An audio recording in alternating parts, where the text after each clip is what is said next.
Hi, welcome to the channel. I'm Jay, and this is our 2 cents, where we talk everything boxing, and everybody's entitled to their own opinion. In today's live, we will be talking about Ryan Garcia, the Canelo win, the Tank and Frank Martin press conference. But before I do that, make sure you punch that like and subscribe button and let me know and drop it below your 2 cents as we grow throughout the live. Now, let me get a sound check real quick. If you can hear me, please put a 1 in the chat. I want to make sure everybody can hear me. Please put a 1 in the chat.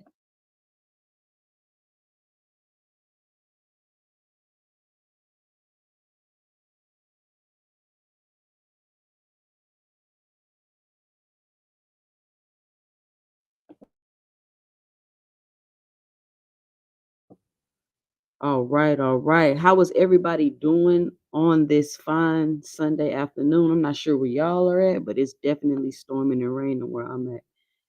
All things, what's going on? Jonathan Simon says it's his first time here. Jonathan Simon, make sure you punch that like and subscribe button, join the channel.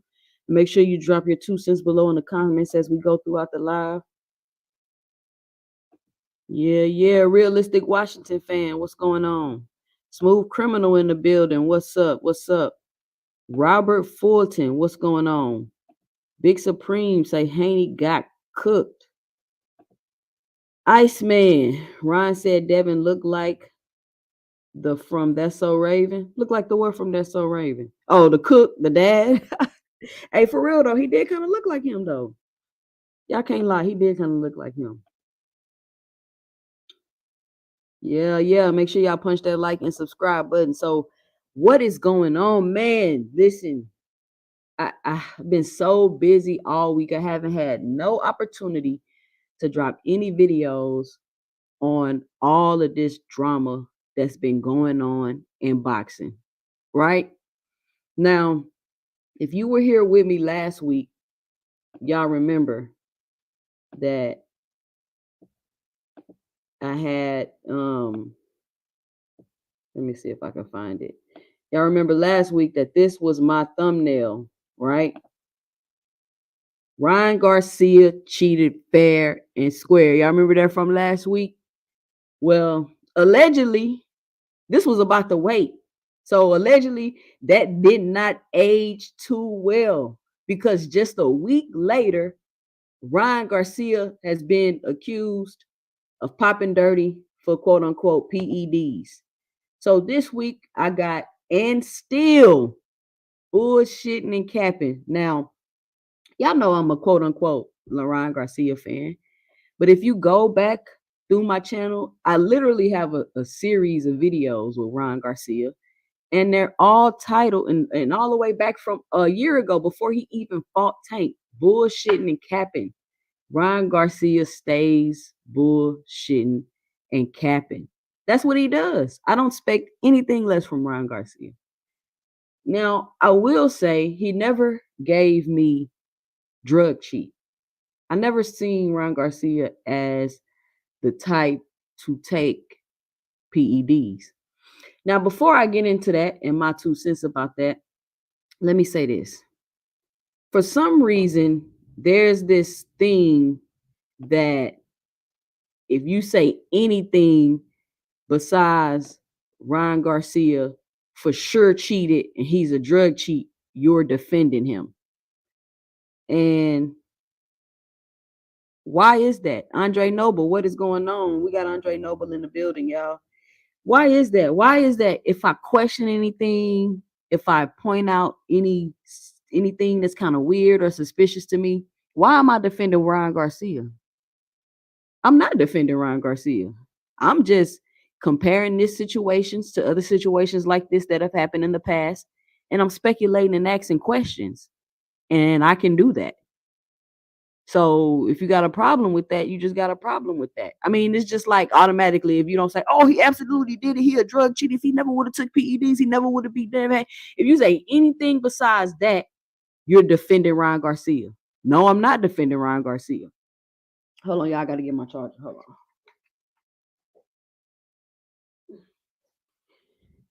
No, I'm not defending Ryan Garcia. Did Ryan Garcia cheat and take a banned substance? Well, the test said he did. So I guess as of now, he cheated and took a banned substance until he proved otherwise. That don't change. But this is a strange circumstances instead of events of things that are going on. Now, the reason why I was saying that Ryan Garcia doesn't, it could be two reasons. I said maybe Ryan Garcia doesn't strike me as a type to take PEDs because it seems like he's never took his career serious anyway. So does he care enough to take PEDs? Or could it be that he don't take it serious and he's looking for a shortcut? So he did take PEDs. I mean, you could go either way with that, right? You could go either way with that. So I don't know if he did or if he didn't. But it's a few people out here that want some smoke with me because of my opinion. And I don't think people understand that the name of my channel is 2 Cents Boxing. That means this is my opinion and I'm entitled to that. And I can think and believe whatever I want to think and believe. And if you really want some smoke, come over here. I'll put the link in the chat and you can drop your 2 cents and let me know what you think. You can let me know what you think. I have no problem with that. But what I'm not going to do is be on here being all emotional and screaming and yelling about some dudes that neither one of us know. I'm not about to do that. But I am entitled to my own opinion. So, what do you all think? What do y'all think about this situation? Now, I thought it was weird about the timing of everything, how everything came out. I thought it was weird that as soon as the news dropped, about 45 minutes later, it was everywhere that Ryan Garcia cheated. It was on channels. It was everybody was dropping video, and we found out that night. The information came out at probably about 8 o'clock that night that Ryan Garcia popped dirty. The first weird thing about this was that Vada didn't release the information. Hell, not even Victor Conti released the information. The information was leaked by another reporter that the test results was leaked to him.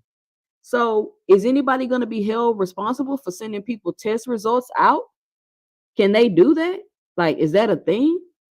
I'm just asking questions. Now, if you feel like this is defending Ryan Garcia, then that's on you. But I'm just trying to figure out if you can just send people test results out and leak them and then do a whole story about it. I thought that was kind of weird.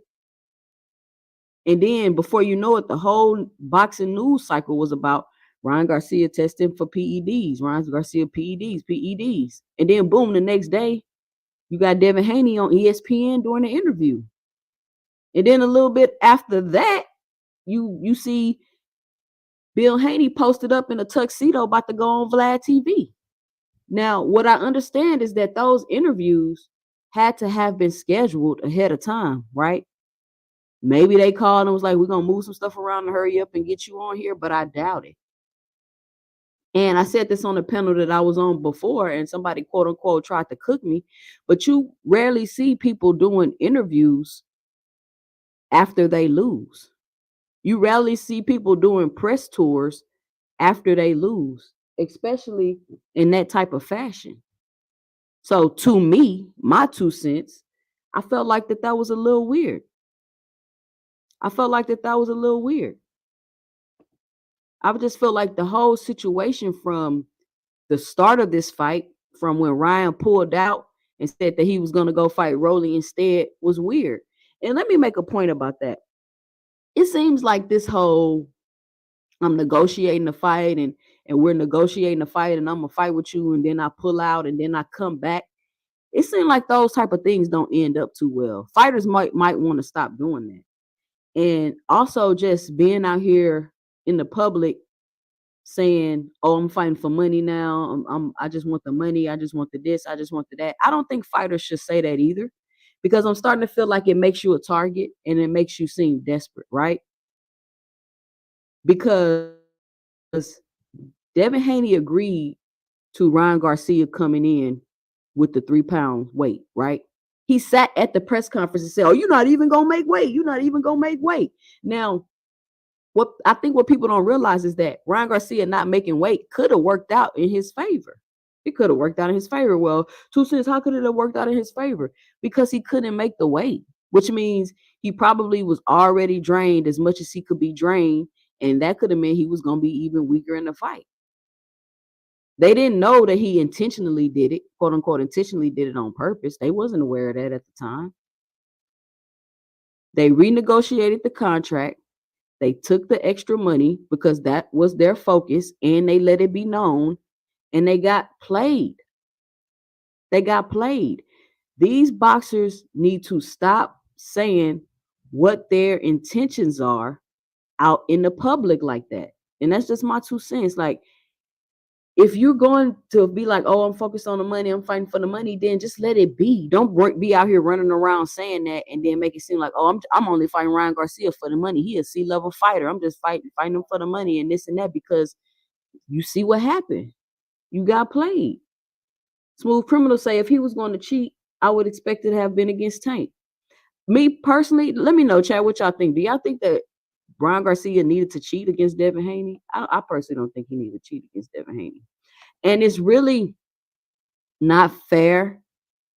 It's not fair for anybody to have to fight anybody on PEDs, right? It's not fair. But I think the thing that people are not saying is that, and I say this all the time, you can go back and check some of my videos. And I'm not saying this to defend Ryan. I've always said this. The corruption, the cheating, it's a part of boxing. That's why you put things in place and contracts to protect yourself from it. Because it's the corruption. Well, you hear people say all the time. You hear people say all the time, boxing is the most corrupt sport. Boxing is the most corrupt sport. But nobody ever talks about the corruption. And then when the corruption happens, everybody try to act like this is a fair and square sport. It's not.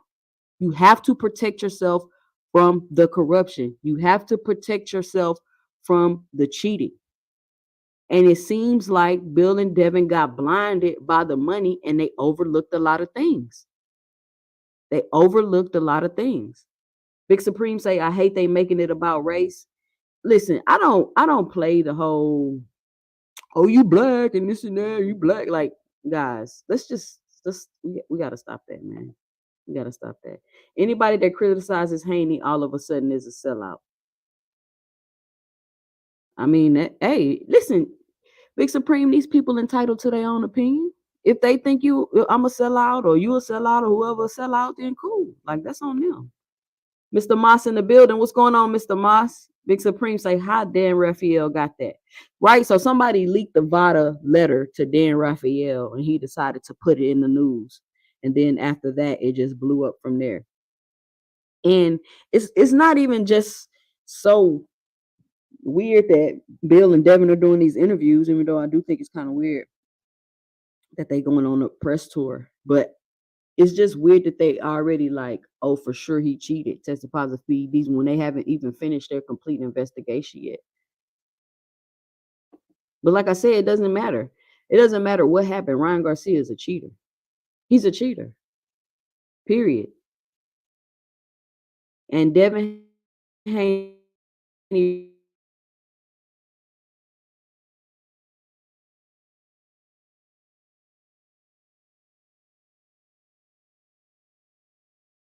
kind of going in and out.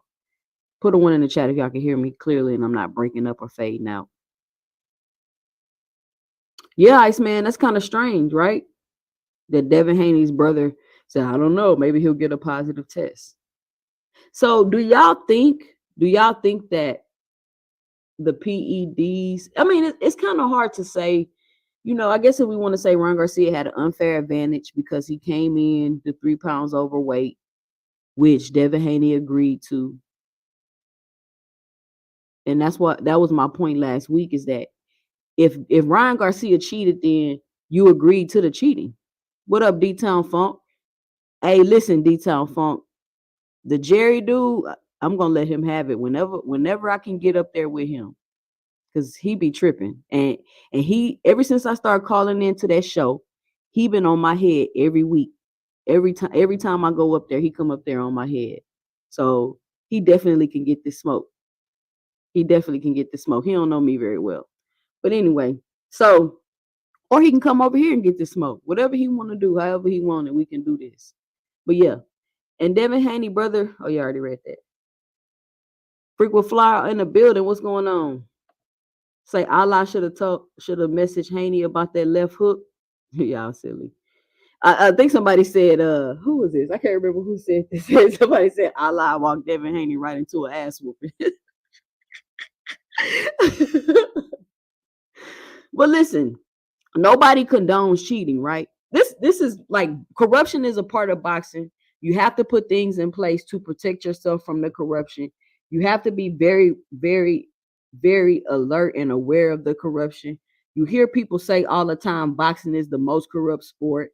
We know this, but nobody ever wants to talk about the corruption in boxing. And then when the corruption in boxing happens, we act like, oh my God, I can't believe this person did this and this and this and that. Like it happens in boxing.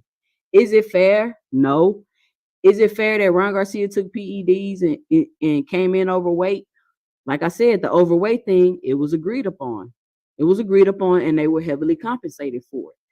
But him testing positive for the quote unquote PEDs, and I said on the last platform I was on that whatever Ryan Garcia took wasn't a PED. And I guess what I should have said was whatever Ryan Garcia took wasn't a steroid. It was a banned substance, but it wasn't a steroid. And I hate that every time I say anything, I gotta say, oh, but I'm not defending Ryan Garcia. Listen, I'm not gonna say that no more. If you think I'm defending Ryan Garcia, then you think I'm defending Ryan Garcia. I mean, it is what it is, but no, I'm not defending Ryan Garcia. I'm just saying. I'm just saying. Andre Noble say, not really. Brian B. Falcon say he was on a low level PED at that. Iceman PEDs won't help him land that left hook. Brian King Falcon. D-Town Funk in a building. Somebody say, I believe it was karma and Ryan cheated. Listen, you can't make karma. Karma is a universal thing. So you can't be karma. You get what I'm saying? You can't be karma. Ashley's Corner in the building. What's going on, Ashley's Corner? Lenovo, what's up? No one condones being cheated. Many don't mind cheating others. I mean, of course, absolutely. M Banks Unfiltered. Salute. What's going on, M Banks Unfiltered? So what y'all think? What's y'all thoughts? Let me know and drop it below in the comments what y'all thinking about the situation. Like, honestly, I'm not gonna lie to y'all. I'm sick of Ryan Garcia. I'm sick of Ryan Garcia. I was annoyed when Ryan Garcia to the build up of this fight. It's just annoying. Like I'm sick of it. Like I want it to be over with. I thought it was about to be over with. Then they come up with this PED stuff. Does anybody have any more news on the PED stuff? Any like is there anything new that's been reported? Because I've been extremely busy. I haven't really had time to keep up with everything. D-Town Funk say, does PEDs affect us on the end of those left hooks? I mean, Ryan Garcia has always had power though. And I was thinking like, because I was kind of thinking, I was looking at the fight and I was looking at Devin and I was like, damn, I have never seen Ryan Garcia beat nobody up like that. But then I also thought about I've never seen nobody get up after Ryan Garcia knocks him down. Usually when he knocks somebody out, the fight is over. They not getting up like that. They not getting up like that. Ashley's Corner say, I've always had a disdain for Ryan. I've never really just disliked Ryan. He just is a corny, bullshitting ass guy. He's young, he's corny. And you know, they say when you get money, it brings out more of who you are. So as you notice after the Tank fight, the dude just got more corny. The dude just got more corny, and everybody wanted to believe that he was so crazy and so out of his mind because he was talking about conspiracy theories on the internet. And that's what I was saying before the fight. Like, why y'all think Ryan Garcia is so crazy? Because he talking about conspiracy theories on the internet. Like, if he was crazy for real, if he was crazy for real, he would have been doing some real crazy shit. Some real crazy shit. And real quick, I want to do this. I want to shout out today's channel sponsor, Claymore Rain. I've had a lot of people support me throughout this journey since I've started my channel. But Claymore Rain has really supported the channel. He's really let me know that he's believed in me and he enjoys my channel. He enjoys my content. And he enjoys the person that I am. So if y'all are not subscribed to Claymore Rain, please go over there, punch his like and subscribe button. Great channel, great content, and listen, I'm the antagonist over there at Claymore Channel. Don't nobody be agreeing with nothing I say over there for the most part, right? But we have a good time, and it's just always good to talk to people with different perspectives, and it's just fun. It's just fun, and people that's not gonna be all in their feelings and all of that stuff. So shout out to Claymore Rain for sponsoring the channel. And if anybody else is interested in sponsoring the channel, you can hit that like and subscribe button, or you can hit the Cash App at 2 cents boxing. 2 cents boxing, cents with the S. If anybody is interested in supporting and helping the channel, I'm growing right now. I'm at 889 followers. I'm almost to 1,000. And if anybody has had to grow and push a YouTube channel, then you do understand that first 1,000 is very difficult. It's very difficult to get. But listen, I have a good time doing this. I've met a lot of genuine people. I've met a lot of genuine people on this YouTube since I've started. And you know what's weird? Majority of the people that I'm really, really cool with on here, we don't even agree. We don't even agree. It's people that don't even agree with me, but we just have a good time on here. We have a good time. Shout out Claymore Rain. Thank you for sponsoring the channel. Really appreciate it. D-Town Funk say, I told you Ryan was playing possum and catering to his fan base. Yeah, man, he was. He was out here selling the channel to his people. I mean, selling himself to his fan base because his fan base is not boxing fans. And all he was doing was talking about conspiracy theories on the internet, and people just thought he was so crazy. Ryan a PED Jesus nut. Ashley's going to say, right? Ryan talked about things other people already said on YouTube. It's just frowned upon. That's what I'm saying. And if that got into Devin's head, like, listen, Devin is quote unquote an elite boxer, right? Devin should not have let any of that affect him. He should have stayed focused on what he was doing. He should have stayed in the gym, right? Devin's supposed to be so disciplined. He's so great. He's so this, he's so that. And I don't know. Listen, Tank Davis has been going in on Devin Haney, and a lot of people are upset with Tank for that. And I don't know why when they've been going at Tank for years and years and years. But he called Devin out for drinking. He called Devin out for drinking, say Devin has been drinking and all this and all that. So, maybe Devin is not as disciplined or quote unquote living the quote unquote super boxing lifestyle that we think. And I think that that's fine. I don't know why people try to make it say, oh, he don't live a boxer's lifestyle. I mean, how many boxers live a boxer's lifestyle? How many boxers don't drink in their downtime or don't party in their downtime or just stay in the gym? Is that not a rare thing? So why do we try to hold that against fighters? Don't Canelo own a whole liquor company? Like I don't know why they try to use that to hold that against fighters, but it is what it is. So let's see. They say that sparring video with Tank and Devin might bite Ryan in the rear in the hearing. How? Why you say that, Lenovo? Claymore Rain say we love you, Queen. Shout out Claymore Rain. Hey, y'all make sure y'all go over there, punch the like and subscribe button, and join him on the lives when he go live. And Ryan passed the test 4 times during, but don't pass right before the fight. Steroids don't work that way. It takes 6 weeks for steroids to have an effect. And there's a lot of people saying that, Iceman. But as soon as you say that, you defending Ryan. You defending Ryan. As soon as you say that, you defending Ryan. Like, if I want to defend Ryan, why can't I defend Ryan? Why do I, you know what I'm saying? Like, why can't I do that if that's what I'm choosing to do? Why is it being held against me or some huge big problem? And why does D-Town say facts? Why you say facts, D-Town? And why is it that any little disagreement or difference of opinion that happened in boxing, why does it have to tear the boxing world apart and split people like that? Like, I get it. Like, if we want to get on here, we want to go back and forth with it. That's cool. But like me and D-Town Funk, for example, me and D-Town Funk went at it for months about Terrence Crawford and Earl Spence. We went at it for months. With D-Town, one of my closest homies on here, we cool as hell. Why does it have to split people up? Why people can't be friends no more? Why people gotta argue? Why people gotta call you names and cuss you out and kick you off their channel? Like, why does it have to be all of that? Like, I don't understand that part of YouTube. I don't get it. Like, we all on here talking about shit that we don't really know and talking about dudes that we don't really know and that don't know us and could care less about us. Like, it's entertainment. It's a hobby. Like, people just coming on here, we chilling. Like, I understand you may be passionate about the sport or passionate about your favorite boxer, but you ain't gotta cuss people out. You ready to square up with people and wait. If I see you in the street, like, yeah, man, that's crazy to me. I don't understand that.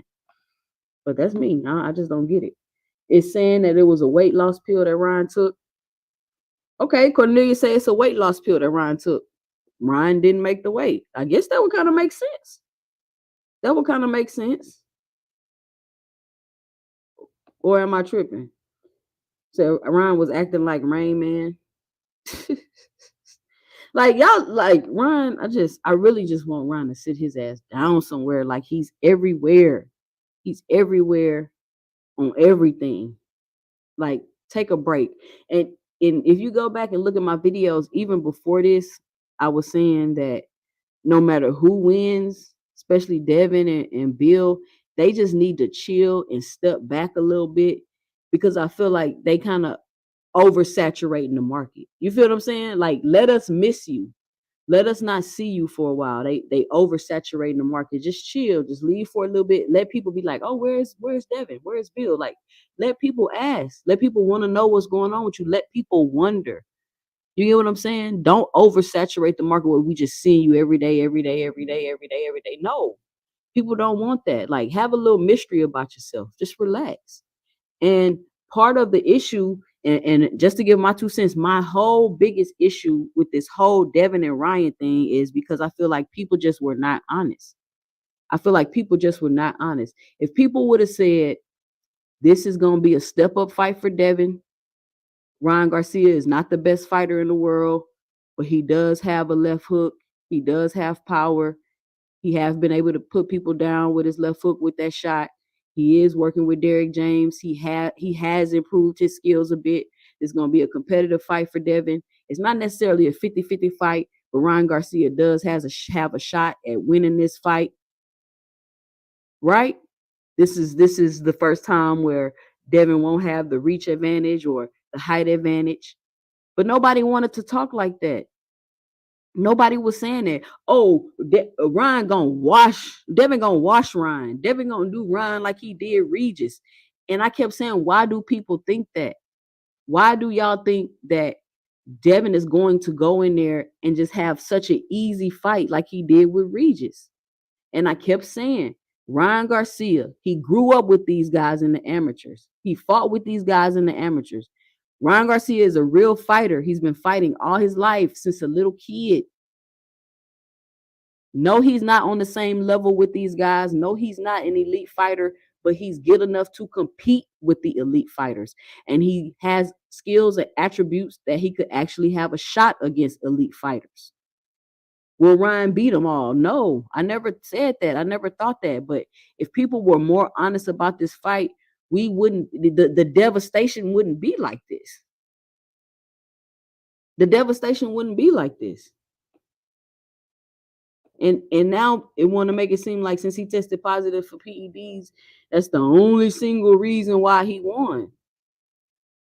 When I don't want to say that that's not true, but even before the PED allegations start, a lot of people said that the game plan that Devin Haney came in the ring with was very, very flawed, was extremely flawed. You went in there thinking you're going to knock out the toughest opponent you faced. Maybe Lomachenko was a tough opponent too. I'll give him that. That was a really tough fight for Devin, and he showed that he was able to pull it out. Lenovo say waiting for the focus to fall on the Blue Moon bottle. There was no liquor in that bottle. He already said he was pushing. And then I think the fact that Ryan keeps saying, oh, it was easy. I didn't train. I didn't this. I didn't that. I think he's lying. I still think Ryan is bullshitting and capping. Derrick James, Oscar De La Hoya, they all said Ryan Garcia was working really hard. He just made it seem to the public like he wasn't. Y'all ever had them people that like they work hard, but they always try to act like it's so easy for them or it's nothing? Like, you know, you really working hard. Why you just want to admit that? Why you out here trying to make it seem like everything is just so easy for you? A weight loss pill, well, that didn't work. Obviously, it didn't work. He didn't make the weight. They treat Devin like a spoiled child. I don't get it. Somebody say, did you get the Cash App? Oh, let me check. Hold on, detail. I ain't even got my phone in front of me.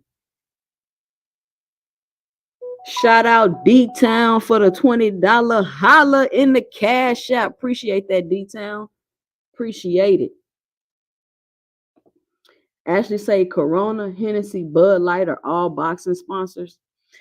And I want to say something about the boxing and the drinkers. I heard somewhere that they were saying like people that get like hit in the head, like football players and stuff like that, they're prone to drinking and eating spicy foods because of whatever is like be triggered in their brain from getting hit or being hit. So they drink a lot and they like hot and spicy foods from something that be going on in their brain. So I don't know if y'all noticed, but it's a lot of boxers that drink. It's a lot of boxers that drink, a ton of them. And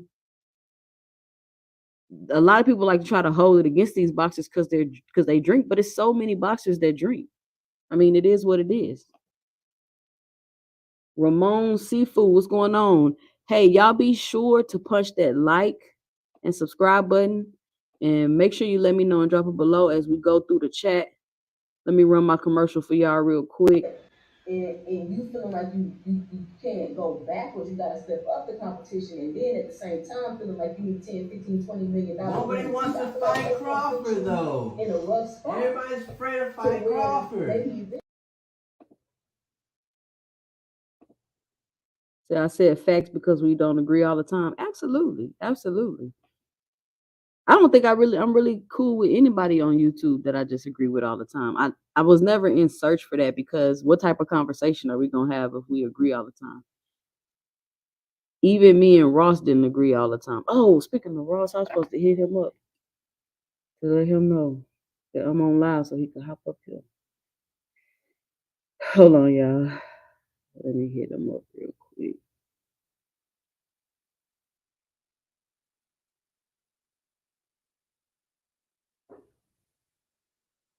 All right. Let's see what we got.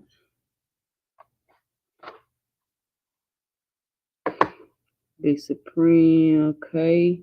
We must respect people's individuality and their opinion. I mean, we have to. It's not that serious. Ashley's Corner say, because people don't know how to have an adult conversation. Says the way Tank was wailing on Devin with flush and heavy punches and Devin not going down, but Ryan was able to easily suspect. Well, they had on headgear and bigger gloves, Lenovo, when Tank was okay, shout out to Daryl T. McKinney for the $15 cash out. Appreciate y'all, man. I really do. This is cool. I appreciate y'all for the cash out. Thank y'all for coming to the channel. Thank y'all for coming over here chit chat with me. I have a lot of fun doing this. But give me a second. Let me send my boy the link. You want to come up here? Let's see. Claymore Rain say these dudes really living their high school days where that shit meant nothing. I'm a long way from high school. A lot of these dudes is older than me, so I don't even know what they tripping on. Didn't Ryan say Floyd told him to come in 3 pounds over? See, Ashley Corner, that's the thing why I kind of like don't buy the Floyd told him to come in 3 pounds over, because Ryan Garcia hasn't fought at 140 yet. He came in his last couple fights 3 pounds over. He came in his last couple fights 3 pounds over. So that's why I'm like, y'all saying Floyd did this. I don't really think necessarily Floyd told him to come in 3 pounds over, especially when he came in his last fight 3 pounds over. Y'all get what I'm saying?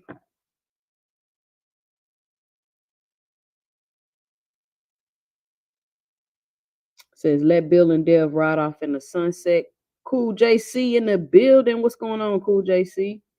Says it's being said that it was a weight loss pill. So now a lot of people saying it was a weight loss pill. It says I picked Devin to win, but I knew Ryan was a better fighter than Regis. Exactly. That's all I just want people to say. That's all I want people to say. Says Devin had a reach advantage. Haney 72 reach. Ryan was 70. Iceman, I thought it was the opposite. I thought Ryan had the reach advantage. I thought Ryan had the reach advantage. Claymore Rain said, I agree at 2-6 boxing. At the end of the day, fans are gonna go hard for their fighters, but ultimately it wasn't his skill set as much as his mental state that fooled everyone. He wouldn't show up.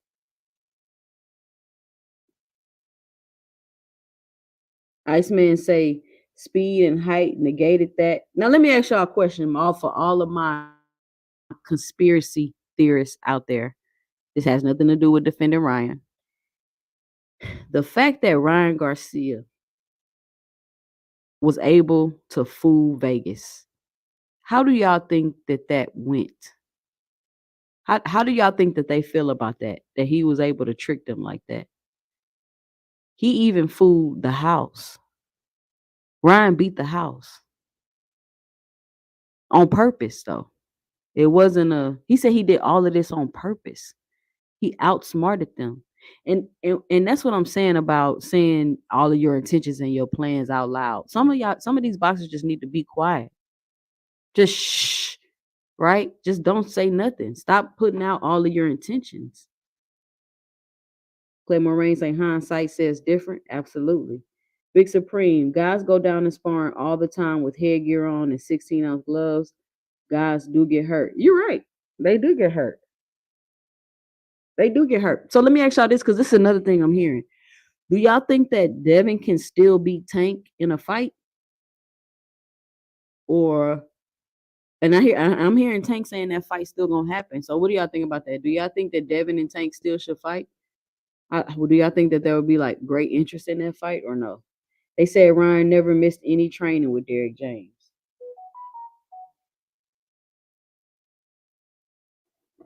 Um, hold on a second.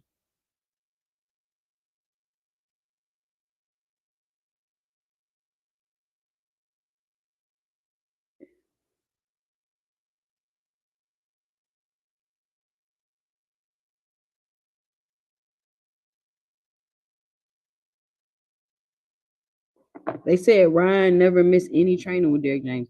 I mean, they kept saying Ryan was training very hard. People just kept ignoring that. People just kept ignoring the fact that Ryan was training really hard. And then I even heard Oscar say Ryan told me he was going to be the biggest troll ever. Like they was telling you what was going on, y'all just was ignoring it. At Lenovo, understandable, the sparring was temporarily stopped by Broner. Well, Broner said that he was out on his feet. Broner said that Devin was out on his feet. That's why he jumped in the ring, because he didn't want to be responsible. And I thought that Adrian Broner being the most reasonable person at that whole sparring match was a little weird to me. Like nobody else see Devin getting hurt like this and gonna jump in and stop it. Daryl McKinley say 2 cents. The like button is always first. Appreciate it. Y'all hit that like button.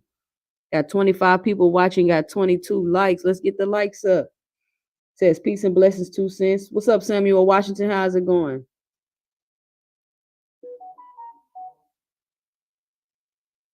Tyson, Bentez, Leonard Hearns, Hagler, and Durant all had issues with drug abuse and alcoholism. Yeah, a lot of boxers do. Somebody say, what's up with Ross? He good? Ross good, man.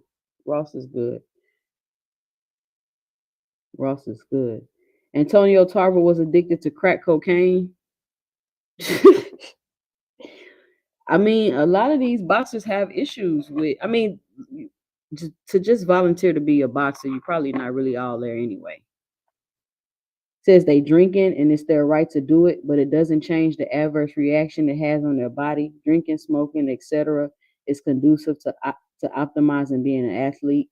I mean, a lot of athletes, it don't matter what sport, a lot of these athletes drink and smoke, and I don't even think the NBA, you can smoke weed now, it's fine. Like you won't get in trouble for it. Says Aaron Pryor was on crack too. There's a lot of people on crack in the 80s. If Ryan purposely took PEDs and purposely missed weight to get the victory, is it really a victory? No, he cheated. Now the weight thing, I mean, people, first of all, people miss weight all the time in fights.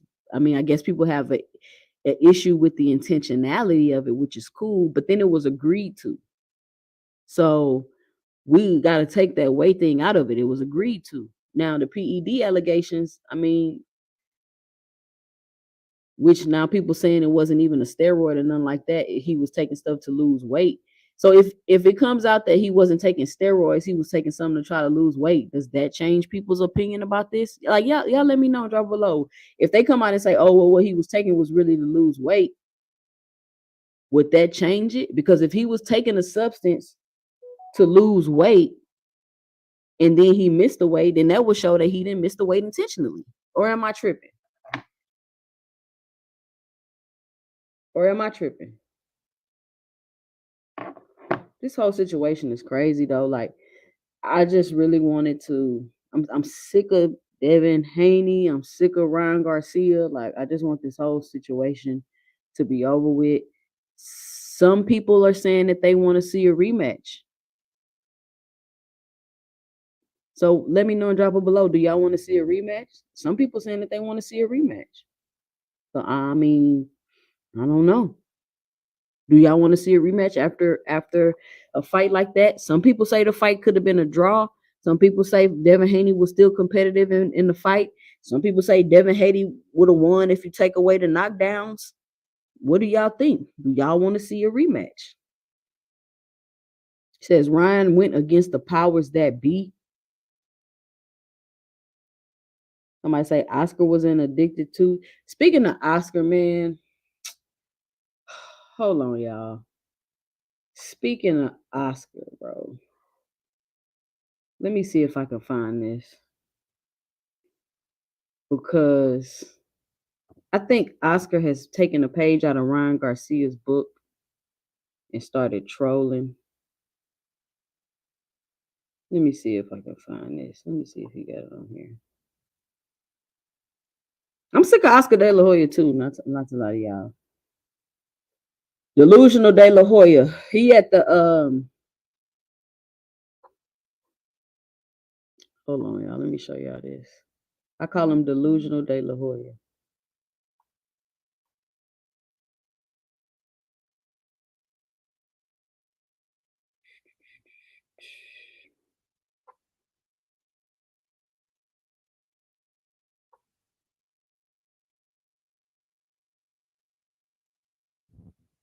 So Oscar De La Hoya at the press conference with a eat more meat shirt on, trolling Canelo. Trolling Canelo. Ain't that childish? It's funny though, I'm not gonna lie to y'all. But I can't believe he did that. Oscar De La Hoya at the press conference clowning with a eat more meat shirt on. But let me see if he got this up here.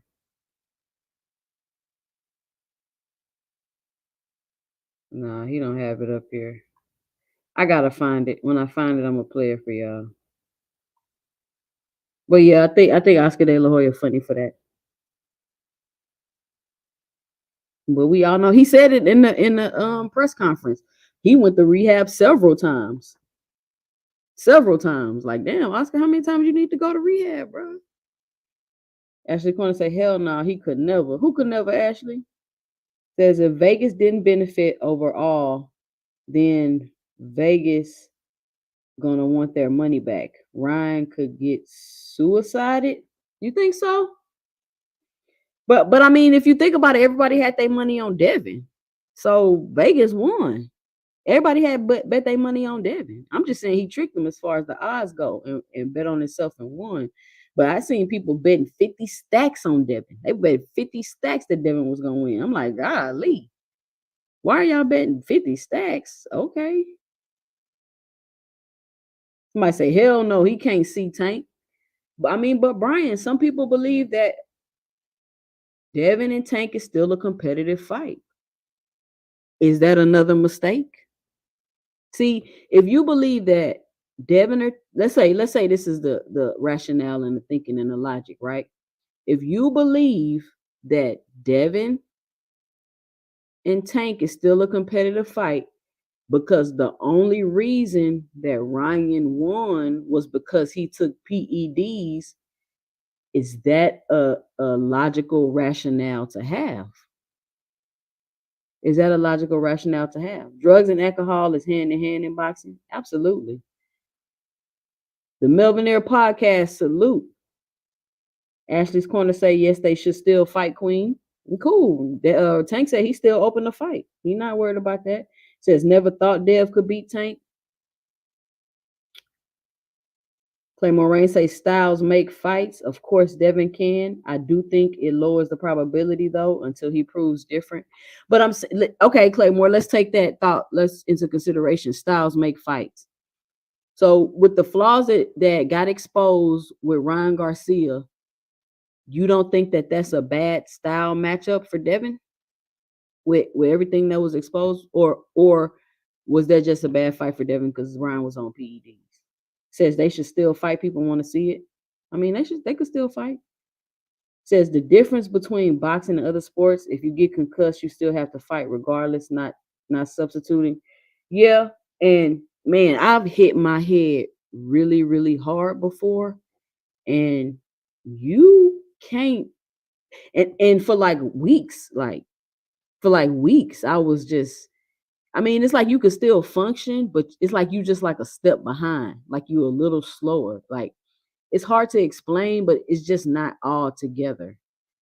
Like I've hit my head really hard, and for weeks I was just like slow and like a step behind, and like my my process things just a tad bit slower. So I can't imagine still having to fight with a concussion. Like that's tough to do. Ed 1050, what's going on? Says at the same weight, I've never thought Dev would have or will beat Tank. It says a loss not supposed to change anything. I still want to see that fight.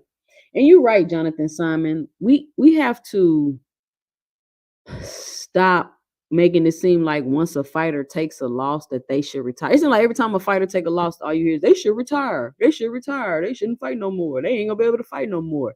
And I don't understand why that's the logic of thinking. And I think that's like people coming up in the Mayweather era. They're not, you know what I'm saying? They're not used to seeing their favorite fighter lose.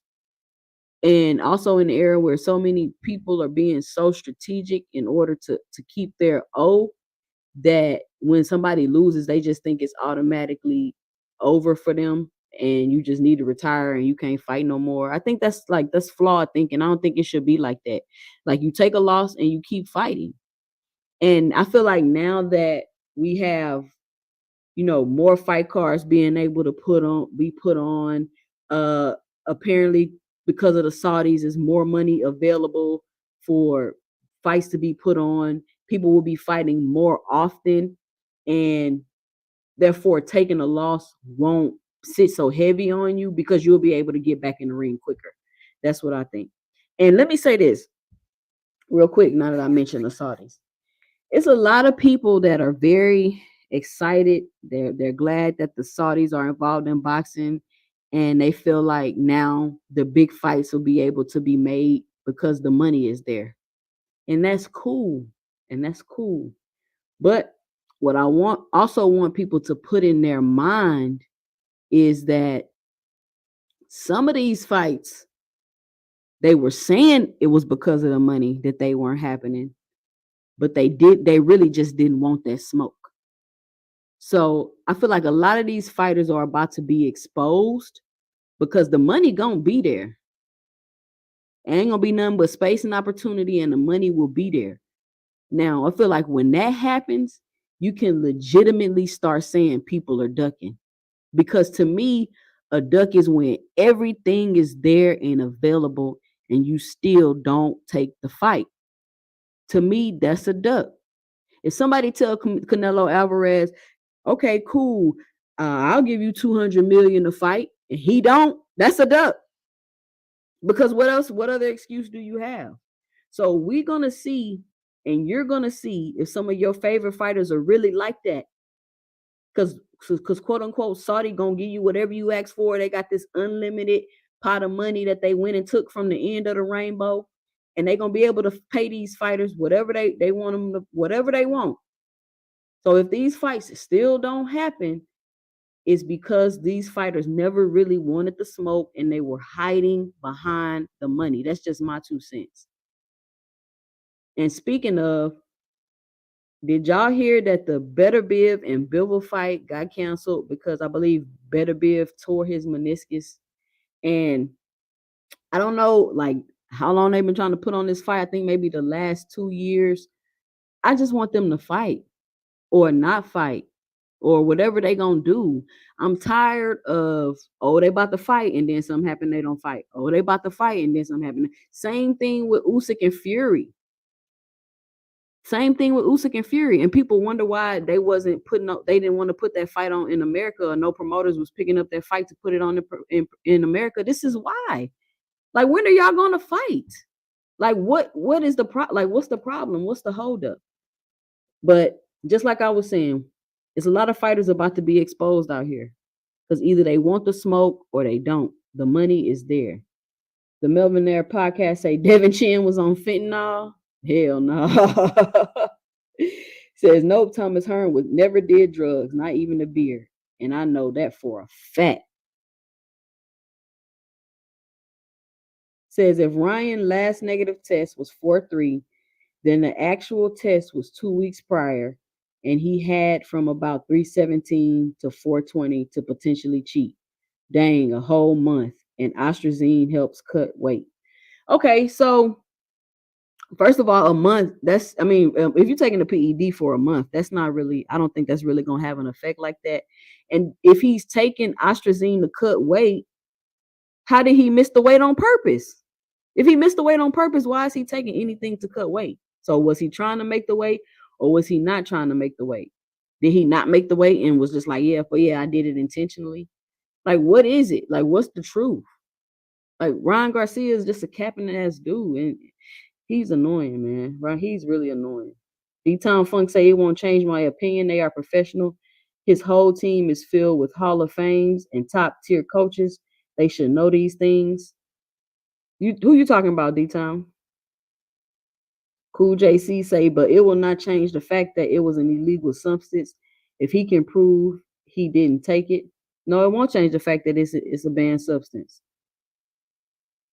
It says no PED usage.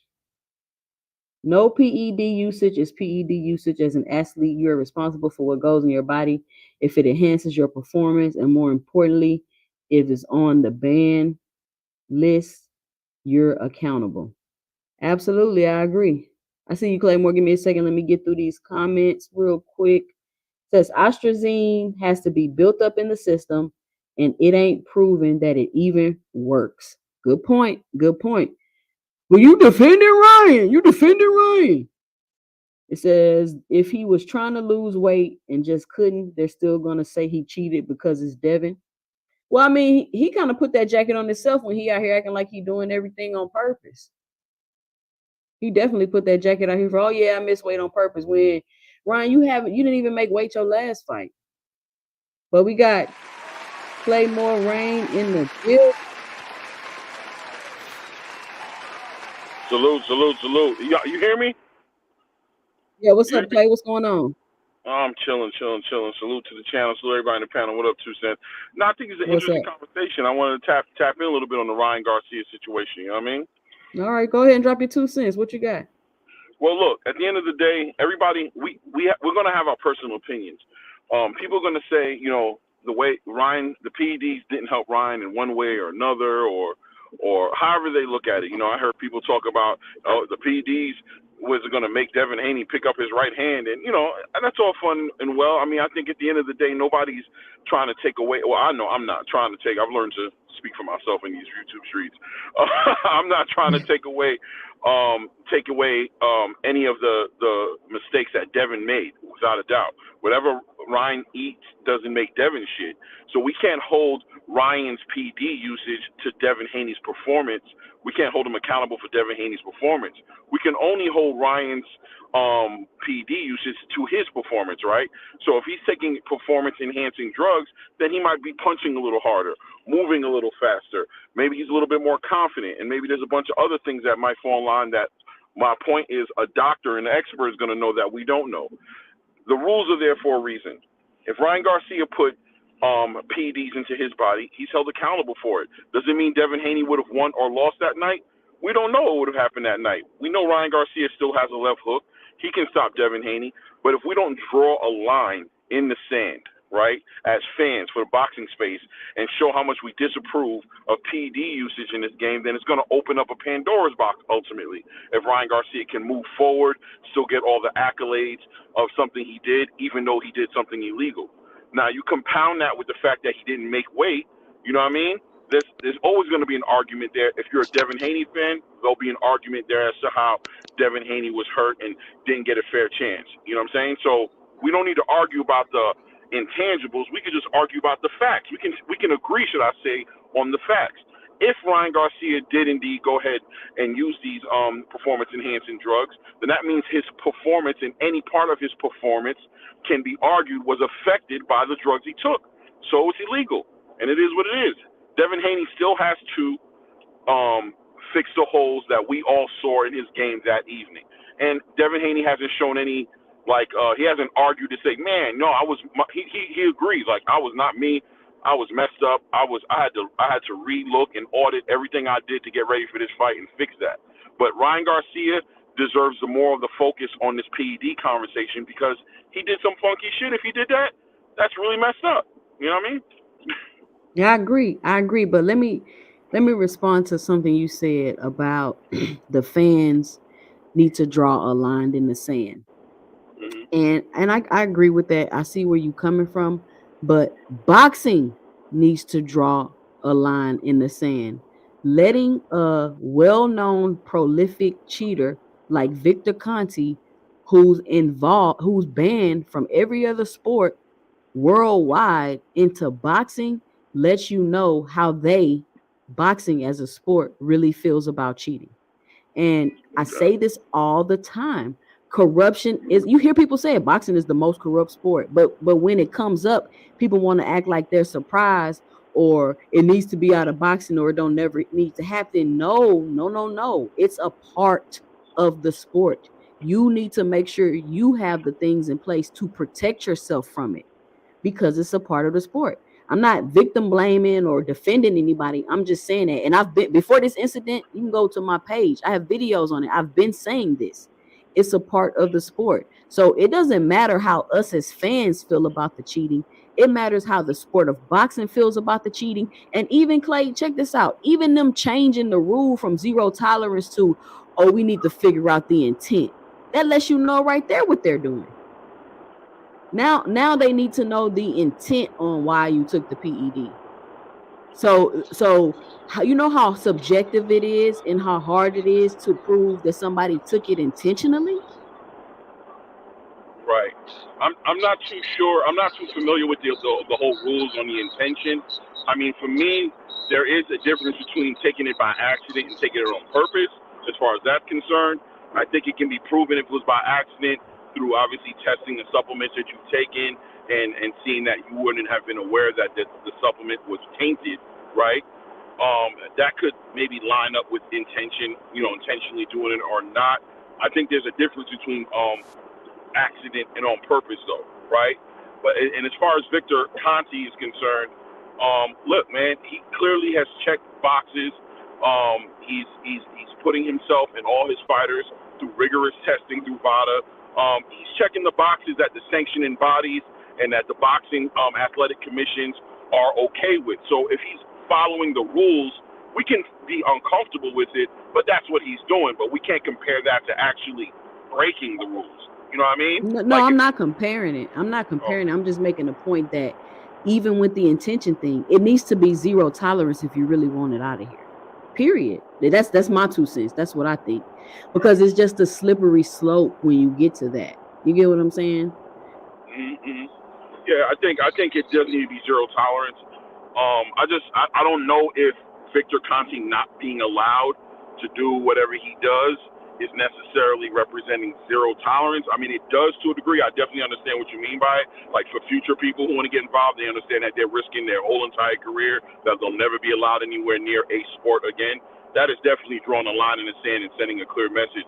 You know what I'm saying to anybody who would consider doing what Victor Conti did. Um, but ultimately, vigorous testing with VADA, USADA, you know what I'm saying, getting them even more involved in the process with these fighters is also going to help a lot. Not to mention, when you look at the way this situation panned out with Ryan Garcia, as far as people are questioning, like, yo, how come they didn't like say anything if they had the results before the fight, and they had the results on the 19th or the 20th? Why would they let him continue to fight? Well, strategically speaking, Yeah, they didn't have that. right, exactly, right. So strategically speaking, when you look at somebody like Ryan Garcia, let's say I'm Ryan Garcia for a moment, right? The last test that he had before that test on the 19th was on April 3rd, or it was like end of March, right? I think it was. So if you think about it, he gets tested, he's clean. That puts about 2.5 weeks in between the actual date of the fight. He can get on a cycle that ostarine actually activates inside of like 48 hours or 36 or 48 hours. He doesn't get the full benefit of it, but it helps him along the way of where he's trying to get to, and he may have just missed it by a day or two, according to that test. And we like to think that Ryan Garcia is like this genius, right? Like he wouldn't do that, but he could have messed up and just missed it by a day or two, which is why it came up so faint and it was difficult for them to catch the drug. So he's mapping out and doing math with whoever is advising him on how to take this drug, and he's getting caught out there. So people want to paint a picture like it doesn't make sense. It makes a lot of sense if you really get down to the nooks and crannies of the situation. It makes complete sense the way he moved, especially if he wasn't expecting to be tested again on the 19th or the 20th. If he thought he was done April 3rd. But I thought they always is tested before after the fight. Is that not a normal thing? That's a normal thing. Right, but that's why I said he might have been a day off. You feel what I'm saying? Oh, okay. Yeah. And, right, and also another thing that we have to understand is people think this is going against the argument that Ryan Garcia was working out during the whole entire process, right? So when you take drugs, it sits inside of your fat cells. Sometimes you'll get false positives or false negatives depending on, if you're burning fat or not, right? So if he has a drug in his system and he does a test, it might come in negative because he's not working out and it's stuck in his fat cells, and he might be fooled to think he's clean. But as he's getting ready for the fight and he's warming up for the fight, a week before the fight, he starts burning fat at that point. The drug will release into the blood system, and you'll pop positive. That happens with people who smoke weed. People who smoke marijuana, they straight. They'll go to the gym, work out, go take a test, and fail the urine test. So I don't need to tell you steroids. So there's just so many different ways and variables that moving parts of this whole thing that we're not too sure of. At the end of the day, as fans, we got to believe in something. We got to put our faith in something. And the science says he popped. The science says something was in his system. There's a B sample test that needs to be taken to just, to clarify for him, because it's not really for the scientists. It's for him to do the B specimen, see what happens then. But if he did the drugs, he did the drugs. He has to do the crime, do the time. Excuse me. All right, Coach Eddie, thank you for coming up. What's going on? Hey, how you doing? Salute to you, 2 Cent. Salute to you, brother. I didn't catch your name. Claymore Rain, sir. Salute. Okay, Claymore Rain. Salute to you. Hey, that was a very good, some very good points that you broke down in the science and stuff. And that's what we've been hearing about lately. Is what did it really benefit? What's the reason behind it? Why would he do this? Why would he do that? I think that the issue that I'm having problems with is that some of the same people who are defending Ryan and coming to his aid are some of the same people who was crucifying Canelo Alvarez when he tested positive for clenbuterol. What is the motive behind it? The same people who are defending Ryan Garcia was on Canelo's head, and clenbuterol is not as strong as a PED as what Ryan Garcia busted for, which leads me to believe that the motive for them defending Ryan Garcia is not a genuine motive; it's a selfish motive. Like what I see, this is just my opinion. I believe that Tank is defending Ryan because he's trying to garner some Mexican fans. I'm keeping it all at 100. He's taking pictures with Canelo. He's come to Ryan Garcia's aid, and he wants those fans. He's doing it for money. He's doing it for pay-per-view vibes. That's why he's defending Ryan Garcia. Some people are defending Ryan Garcia because they hate Devin Haney. Just keep it all the way a buck. They were happy to see Devin Haney get his butt kicked. You know what I'm saying? Whether it was Devin Haney or whether it was Bill Haney. So the motive there are why they're defending Ryan Garcia. I mean, like you said, I couldn't put it any better than what you just spoke of, brother. The science is science. You failed the test, bro. And yeah, we can do the X's and O's. Yeah, Devin Haney, he admitted he made some flaws. He admitted that he needed to go back to the drawing board. He's not saying he's a flawless fighter. He's 25 years old. We've seen guys make mistakes in boxing and have to go back to the drawing board. He said he's questioned his team. He questioned his coaching. He questioned himself. Everything was in question because he lost the fight. So he knows that he has work to do. But that still does not, negate the fact that Ryan Garcia was enhanced. I'm going to tell you something, because I used to box too, and I used to work out. Something as simple as muscle milk will enhance you for that little 30 or 40 minutes while you're in the gym. You feel totally different. I'm just speaking from my own experience. I would drink a muscle milk, and I would feel jacked while I was in there working out or punching the heavy bag. Either. Yeah, or I was in there, and then you can't even go to sleep. Some of that stuff you can't even go to sleep after you worked out because it's still pulsing through your veins. So just imagine the stuff that they have privilege to, and not only that, I'm gonna keep it all the way objective. Even with the snack program, that is a legal performance enhancer. That's all it is. Anything that you take that is not natural is a performance enhancer. Some of them are legal and some are illegal. That's the difference. So you can go to GNC, you can get a freaking pre-workout. That's gonna jack you up. You're gonna feel like a monster. You know what I'm saying? You're gonna feel stronger than your normal self. And Ryan Garcia's strategy may have been, look, I plan to get Devin Haney out of there early. This fight is not going the distance. All I need is maybe 3 to 5 rounds. So I'm gonna go in, I'm gonna take this stuff, be as strong as I can, and when I hit him, I'm gonna hurt him. And that could have been the strategy right there. You know what I'm saying? Shout out Pool Counter Boxing. What's going on? But yeah, maybe that was his strategy. Um, I mean, it is what it is. Like, and but this is my thing. Can y'all name the last fighter that got banned from boxing? None of them. They don't get banned from And boxing. completely. Uh, Like Yeah, I don't know because nobody. I keep hearing But I Ryan think Garcia Ryan needs does. to be. I think it needs to be entertained. I really think he's brought a very huge toxic energy to the sport. I mean, do I think he should be fully banned? Listen, no, I don't know. I'd have to think, hmm. but I'm gonna say he needs to be punished severely. He's young, but he's acting a fool out here, man, and he's What is he lying. doing that he needs to be punished so severely? Well, I don't know. I'm not like punished severely. You said Yeah, no, I'm saying what did he severely. like? You say you think he needs to be banned. I'm saying what has he done Amir Khan got a 2 year ban. for him to Yeah. be So this. banned from They banned boxing? Amir Khan for 2 years when he No, I'm tested saying positive Yeah. So against this. Kell Brook. what has he done where he needs to be? Because I said when is the last fighter got banned from boxing, and you said he needs to be banned They need from to boxing. suspend it. It need to And be I'm suspended, not curious banned. what has he done to Right. be banned from boxing? But I'm not saying that he needs to be totally banned, but I can understand it being entertained as far as like the punishment being severe. He doesn't have to get permanently banned. I wouldn't have no problem with it personally because I do think as far as severely punishment is concerned, you got to look at the whole entire picture, right? He came in 3.5 pounds overweight. Then he took something to make himself real strong, right? He also strategically did his weight thing and had Devin Haney deplete himself to the actual weight of 140. And then when you look at Devin Haney, the damage that he did, you gotta like kind of take that in consideration. Like he almost killed that dude on steroids. It's a sensitive topic for a lot of people. If you talk to Zab Judah, he's gonna feel very he's gonna have an emotional attachment to this conversation. Why?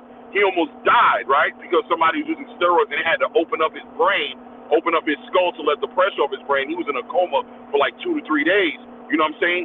Fighting for his life because somebody used performance enhancement drugs. This is boxing. This is the one sport out of many other sports, right? Like when you think about all the sports in the world, combat sports, PD usage, this is damn near attempted murder. So it can be taken into consideration if Ryan Garcia is purposely sitting here manipulating the system to hurt somebody on purpose. It can be argued, you know what I'm saying, that he was trying to really hurt Devin Haney. So it's just not a light topic, you know what I mean? It's not a topic that should be taken like, these things happen. Nah, bro, he did a lot. He did a No, lot. I feel what you're saying, but the weight thing though was agreed to. That would be my only pushback with that is like they agreed to that and was No, they didn't compensated agree. for it. I They don't did agree with agree. I know, but I don't agree with that because I do agree with that. I understand what you mean that Devin Haney agreed to the new terms and conditions. But at the end of the day, Ryan Garcia strategically did it in a way to have Devin Haney sitting there depleted, to have him in a certain way, and obviously the money and that last minute situation, put Devin Haney in a very awkward position to where he took the fight. But look, I'm gonna be honest with you. He signed the paperwork. He gets what comes with it. He got the 1.5 million. I'm okay with it. But when we're talking about Ryan Garcia exclusively and holding him accountable, when you compound everything he did strategically, he almost killed Devin Haney because of the way he moved. He didn't. If it's proven that he did that intentionally, that's different than just not being able to make the weight because you tried and you couldn't make the weight. So you would feel I have. Go ahead. differently if I'm sorry. they okay, hold on, Coach Eddie. So Yeah. you would feel differently if they said, "Oh, it wasn't intentional. He took this and this, and the levels were so low that they really didn't have an effect."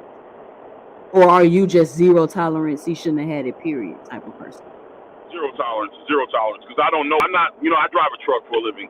Like I'm not going to sit here and become a scientist. There's rules. Follow the rules. You break the rules, you get the consequences. If you're honest and you're he sat there and said, I don't even take supplements. I take nothing. All I did was ashwagandha. Now he's paying a team hundreds of thousands of dollars to test all the quote unquote supplements he's taking. He's been lying since the Like when you look Cause at the he way be Ryan. bullshitting. I'm telling you, Ryan Garcia be bullshit, and it backfires on him because you be bullshitting and capping so much, and now we got it's serious situations going on, and you've been saying you ain't did this and you don't do that when you really do. And now that you're in a serious situation, now you're like, oh, okay, I've been taking. You get what I'm saying? It's just backfiring. He has to grow up and stop all this bullshitting and capping he doing. Yeah, and He I has don't to like the stop. way he's sitting there calling out on Jesus and telling people SMD. I'm being honest with you, man. Like, I don't empathize with that young bull too much, man. So whatever the law is, let the law do what the law does. You know what I'm saying? I just, as far as his credibility is concerned, he has none with me. So there's nothing that he's gonna say that I can take seriously. I can only go by the science when it comes to him. I just don't believe nothing that comes out of his mouth. And you shouldn't. What you got, Coach Eddie? Yeah, I agree with everything my man just said, and also the thing that you point. So both of you have valid points. As far as the weight, I'm gonna give a little pushback on that. I think, like I say, it was strategic. I believe that Ryan Garcia, this is what he should have done. With the honorable thing would have been he had no intentions of making 143. Instead of making it a championship fight, they just should have made it a catchweight fight right from the start. That way, look, it's a catchweight 143. That way, Devin can come in at 143, and I can come in at 143 or whatever. Now the playing field even. Now, not also, what I believe what Ryan Garcia did, it was strategic because now he basically held the show hostage. I came in overweight. What are you gonna do about it? It's just like your wife going out and spending a whole bunch of money and sit back saying, "What are you gonna do about it?" You know what I'm saying? There ain't too much you can do about it. It's fun. If you tell her to take it back, she's gonna be mad at you. She's gonna have an attitude. You ain't gonna get no nookie, so you just go ahead and just let it ride. And that's what Devin Haney did. I mean, I'm sorry, Ryan Garcia did. He held the show hostage. He put all the pressure on Devin Haney, saying, "Look, okay." He say if Devin Haney would have turned that fight down and said, "I'm not taking it," Oh man. what would the stories be? Devin Haney's a coward. Devin Haney's scared. Devin Haney talked all this crap. Look, he's afraid of 3 pounds. He's a weight bully. Blah blah blah blah blah. We could have made we could have made a month worth of shows about Devin Haney pulling out of that fight. His hands were tied in that situation. So the only thing he could do was take the money. Now he could have could have said, okay, look, I'll negotiate. I need Ryan Garcia to lose half of that. I want him to hit the treadmill. You know what I'm saying? Come back and see me in an hour after you done ran a little bit. You need to weigh 141.5 and give me $700 million. I'm 700,000. He could have made Ryan Garcia hit the treadmill. You know what I'm saying? But at the end of the day, it was strategic. He held the show hostage with Ryan Garcia because you got all that money spent, the venue spent, the tickets are sold. You pull out of that fight, come on, man. You can't do that. You can't do that. I mean, you They can, had a backup, but I hear what y'all saying. But they had a backup. They even had the dude speaking at the press conference. but the Yeah, main but event though, nobody wants to see, the Temptation. They came to see Otis. You know what I'm saying? So you can't put the Temptations out there. They came to see Otis. yo, he I talking that mean, facts. He's talking just the reality of it. Like, there's the facts. Like, Devin Haney does not escape the accountability of signing that agreement and taking and fighting that guy.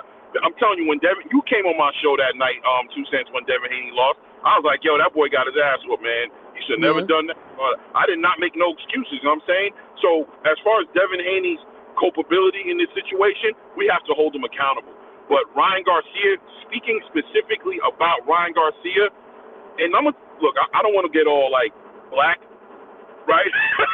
But come on, man. What do we look like sitting here defending this dude Ryan Garcia doing this against Devin Haney, bro? Like let Ryan Garcia defend himself, bro. This dude really went to a high level of like manipulation. I mean, when you think about the kids he's talking about that was sexually violated, him being sexually violated, him having videos, calling Devin Haney the devil. Yes, Jesus, thank you, Jesus, thank you, Jesus, thank you, Jesus, thank you, Jesus. Everybody on the stage, SMD. Come on, bro. Like he went to a straight high level of just nonsense. He don't need no defense. He need to defend himself, bro. What he did was just dishonorable, no integrity in it. And if he did it, and if he did do it, man, we supposed to be on the side of boxing. This is boxing against Ryan Garcia. If we love this sport, we should stand next to a clean sport. If I'm correct, Two Cents, you have a son who you're putting in boxing, right? Oh yeah, he actually just won his first belt yesterday. There you go. So it should hit you in the heart a little differently to be like, yo, if this dude did that and did that in a way to where, because I'm telling you, he strategically did it so that he wouldn't get caught and so that it would be effective in the fight.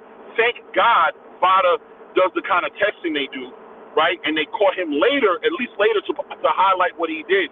We have to make a statement in this game. The sport needs to stay clean. Can't let that Yeah, boy. yeah, and I agree with you. But that's why I say I've done extensive research and studying about the corruption in boxing. I don't talk about it a lot on my channel. Originally, I was going to talk about the corruption in boxing on my channel, but it's so ridiculous that I was like, you know what? I'm not even going to do this because you wouldn't believe it. You wouldn't believe it. And you have to know what's going on or you going to get played.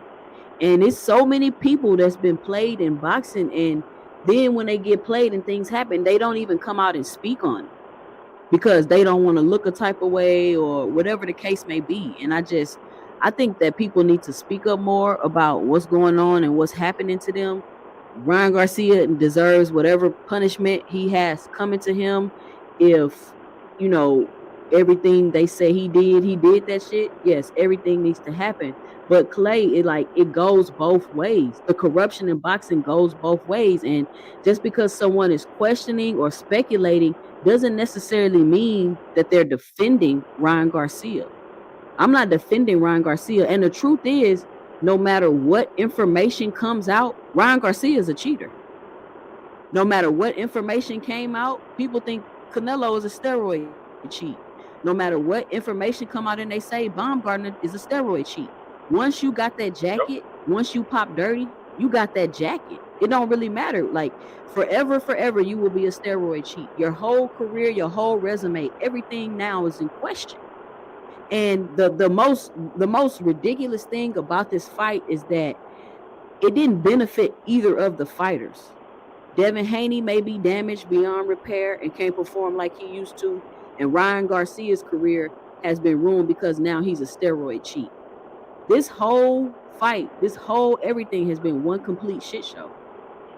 From the pulling out and saying you was going to fight Rolly all the way up until now. In my opinion, this fight, as a boxing fan, as a quote unquote hardcore boxing fan, this fight didn't benefit neither one of those fighters, I agree. in my opinion. I agree with you 100%, man. I think this is a big sham. And I think and it's a and big I'm really circus show. sick of every time there's a big fight, it's some bullshit. It's some bullshit. It's never just on the up and up. They go in there, they fight, we see a winner. It's always question marks. It's always, oh, this fighter had something going on, or they was injured, or they was like, I'm tired of that. Like, what's the point of the big fights if you gonna end up nowhere with it? If we gonna end up screaming at each other on YouTube back and forth. Like, we just can't have a fight to be a fight and then everybody just move on. Yeah, Yeah, that's right. yeah.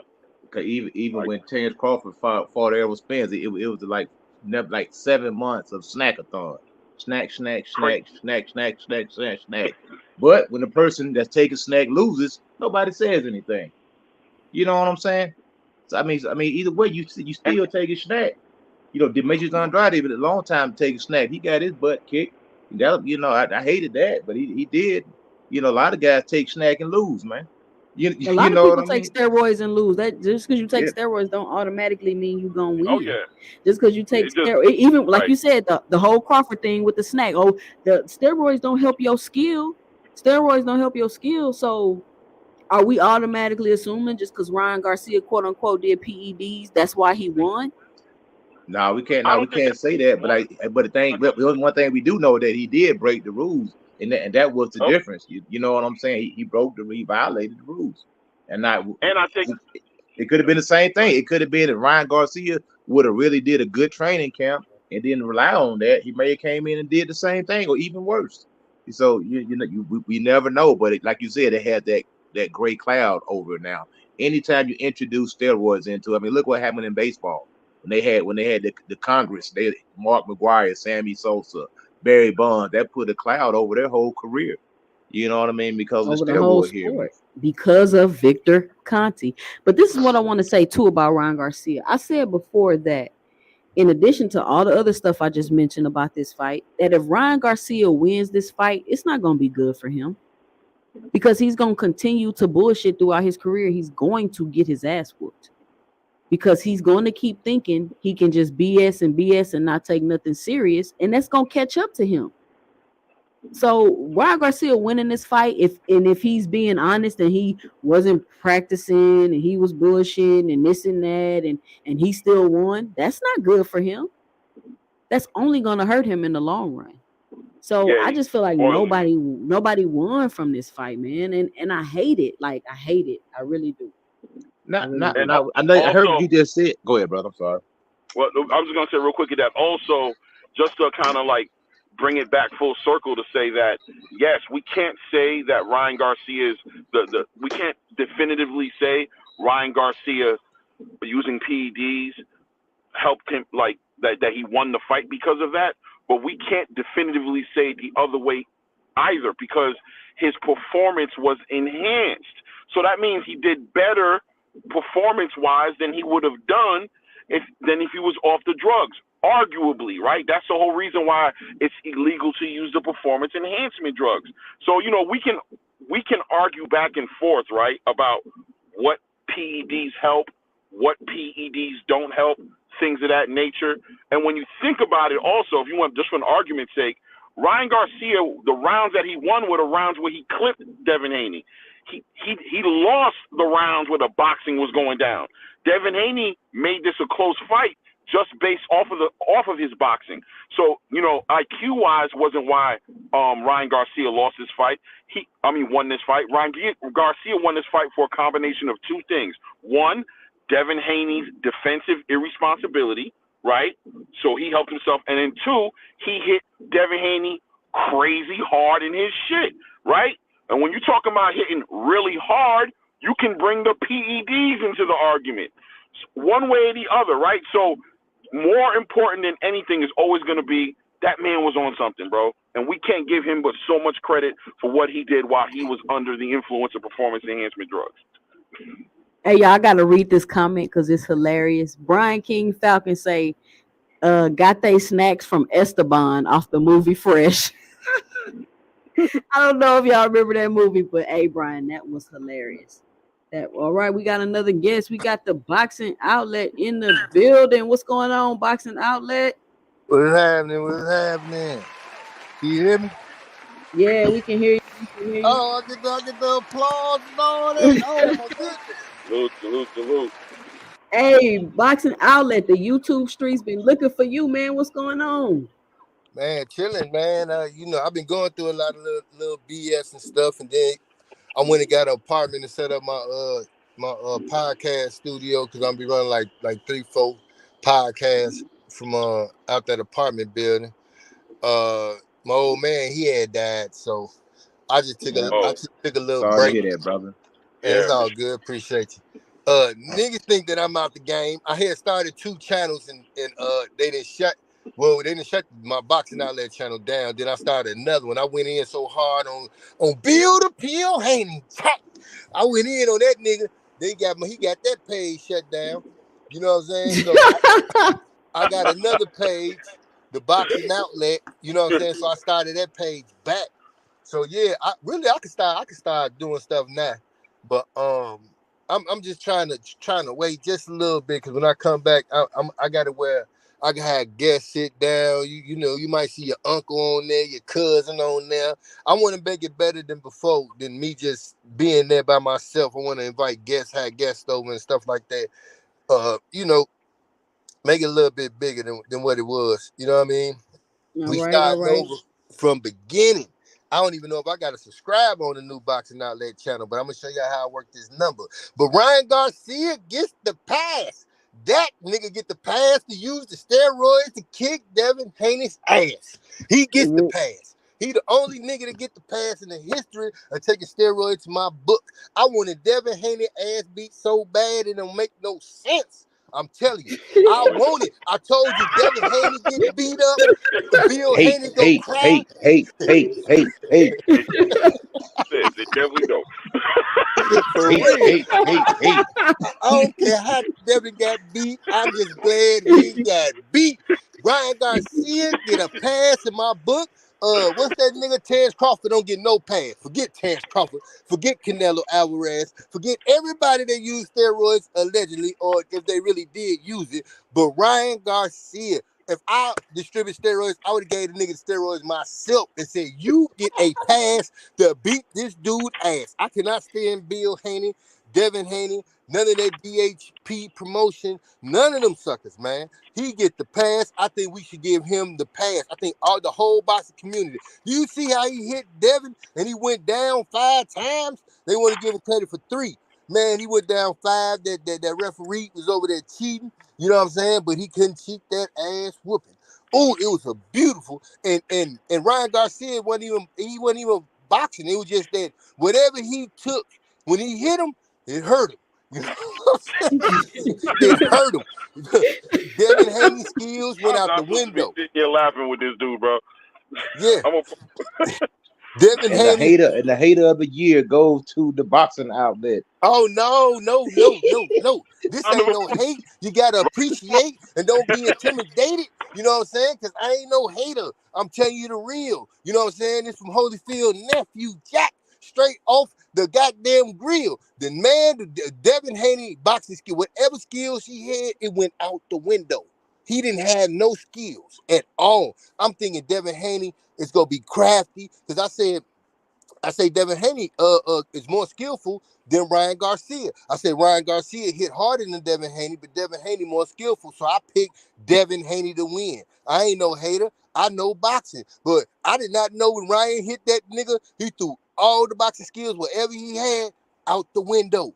He threw them out the window. Floyd showed y'all how he was throwing that jab and he kept yeah. that hand. Man, all that stuff went out the window. Congratulations to Ryan Garcia. Devin Haney ain't nothing but the Dwarf Slayer. That's all he is. He the midget slayer. It Every sounds midget he fought, he won. He finally fought somebody his size, and he got that ass toe up, and I it, was it, it, it, celebrating. it sounds like you were very impressed, and you might have underestimated the amount of power, quote Yeah, unquote, that yeah, Ryan. yeah, I did. But Ryan Garcia had that juice. He must have hollered at Victor Conte on the side, Jack. He was like, Victor, hey, slide me that undetectables so I won't be. Hello? All right, so now we get to figure out. I don't know what happened. I don't know what happened.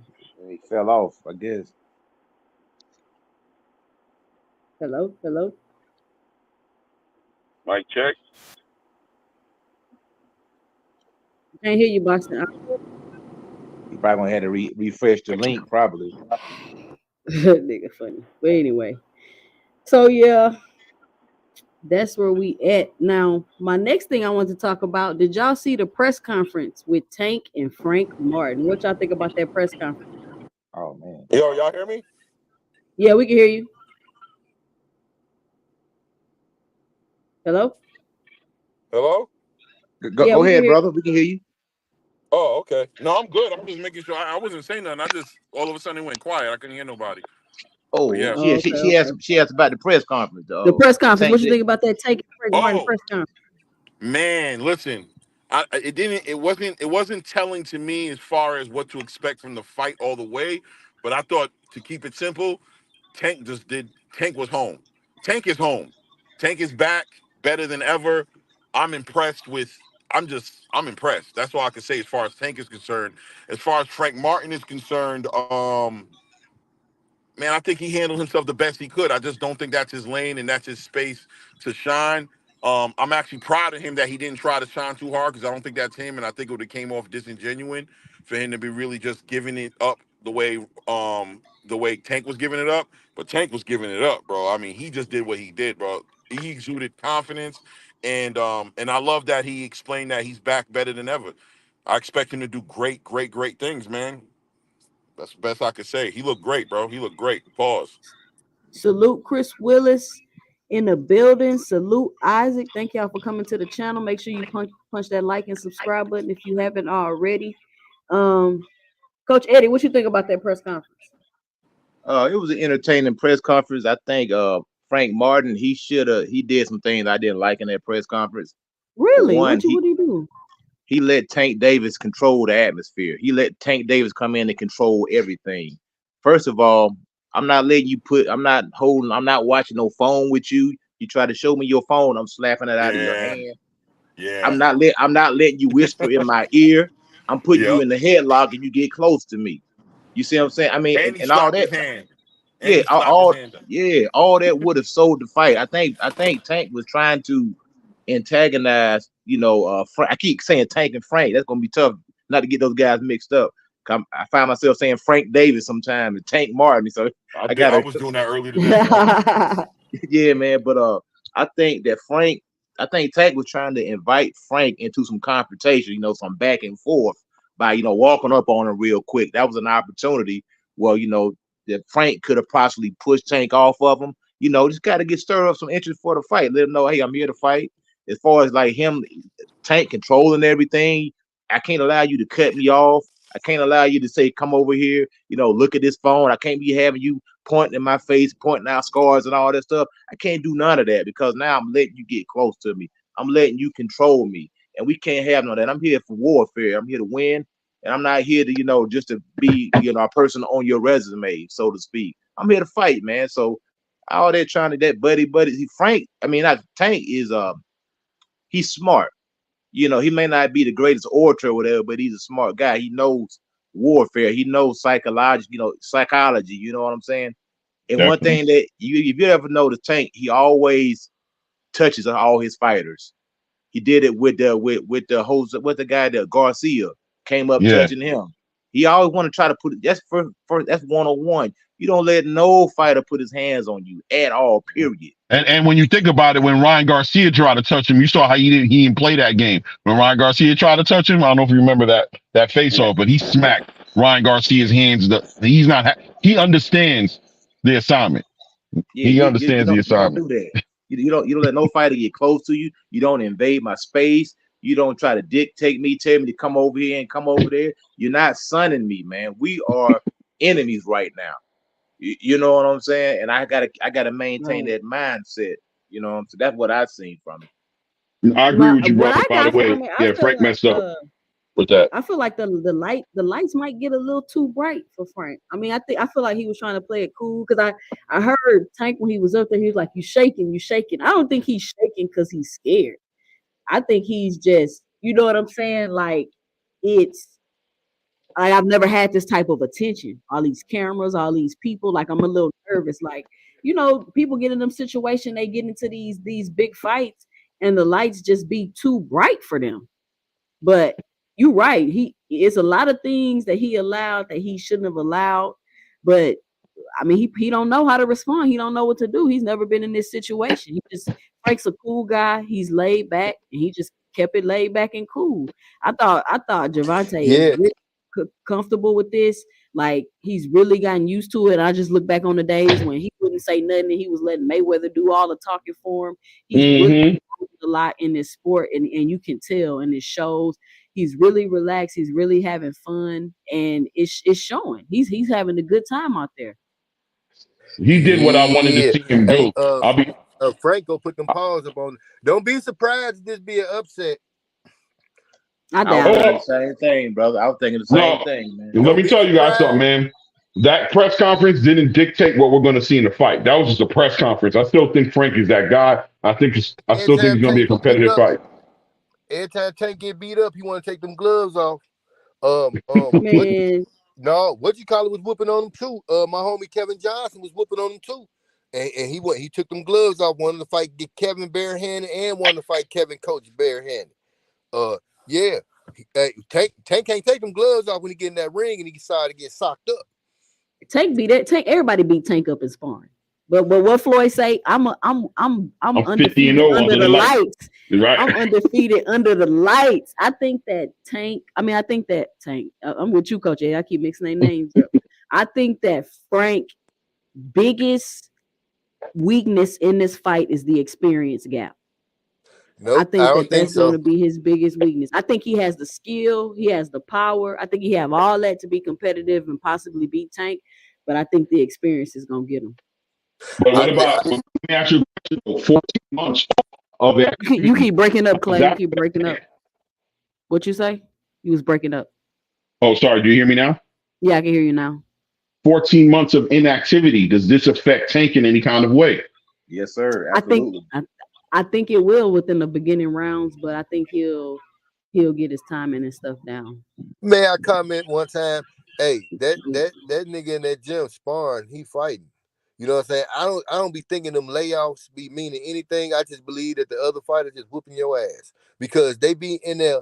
I've been in them gyms with them niggas, and them niggas be fighting 6, 7 different sparring partners for like 20 rounds. You see what I'm saying? Tank might be fighting some dude for like 3, 4 rounds, and then another fresh guy hop in for 3, 4 rounds, and another fresh guy hop in for 3, 4 rounds. So he be good. He the rust is off of him. It's just that they just get beat. Somebody just be better than them. They use that as an excuse. Oh man, he ain't fought in this amount of months and this and that.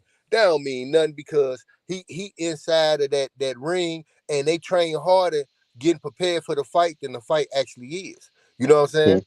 It's just that some people just more skilled than them niggas. You know what I mean? I think Tank go get rocked and he might go get stopped. Straight up. I ain't gonna lie. I Um, could see him getting rocked. I could see that.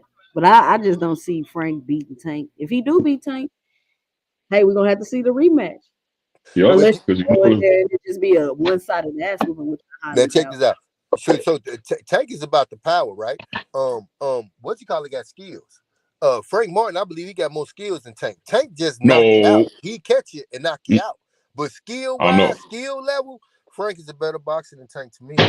I don't agree with that. I think Tank is a better boxer. Only But thing I I Tank do think think is Frank is slip Tank a good. punches and Tank catch is you. the most skilled complete boxer from 130 to 140, in my opinion. I Yeah, I think agree with you. I think Tank just know how to slip punches and catch you. That's his specialty right there. It's catching That's a you, fact. slip a punch, bow, catch you, and knock you out. You know what I'm saying? That's a Far fact. as I agree with that boxing too. skills, at to keep a nigga at the end of that jab. No, you see what you call it was doing to him. Ryan was winning until he got knocked out. Rolly was winning until he got knocked out.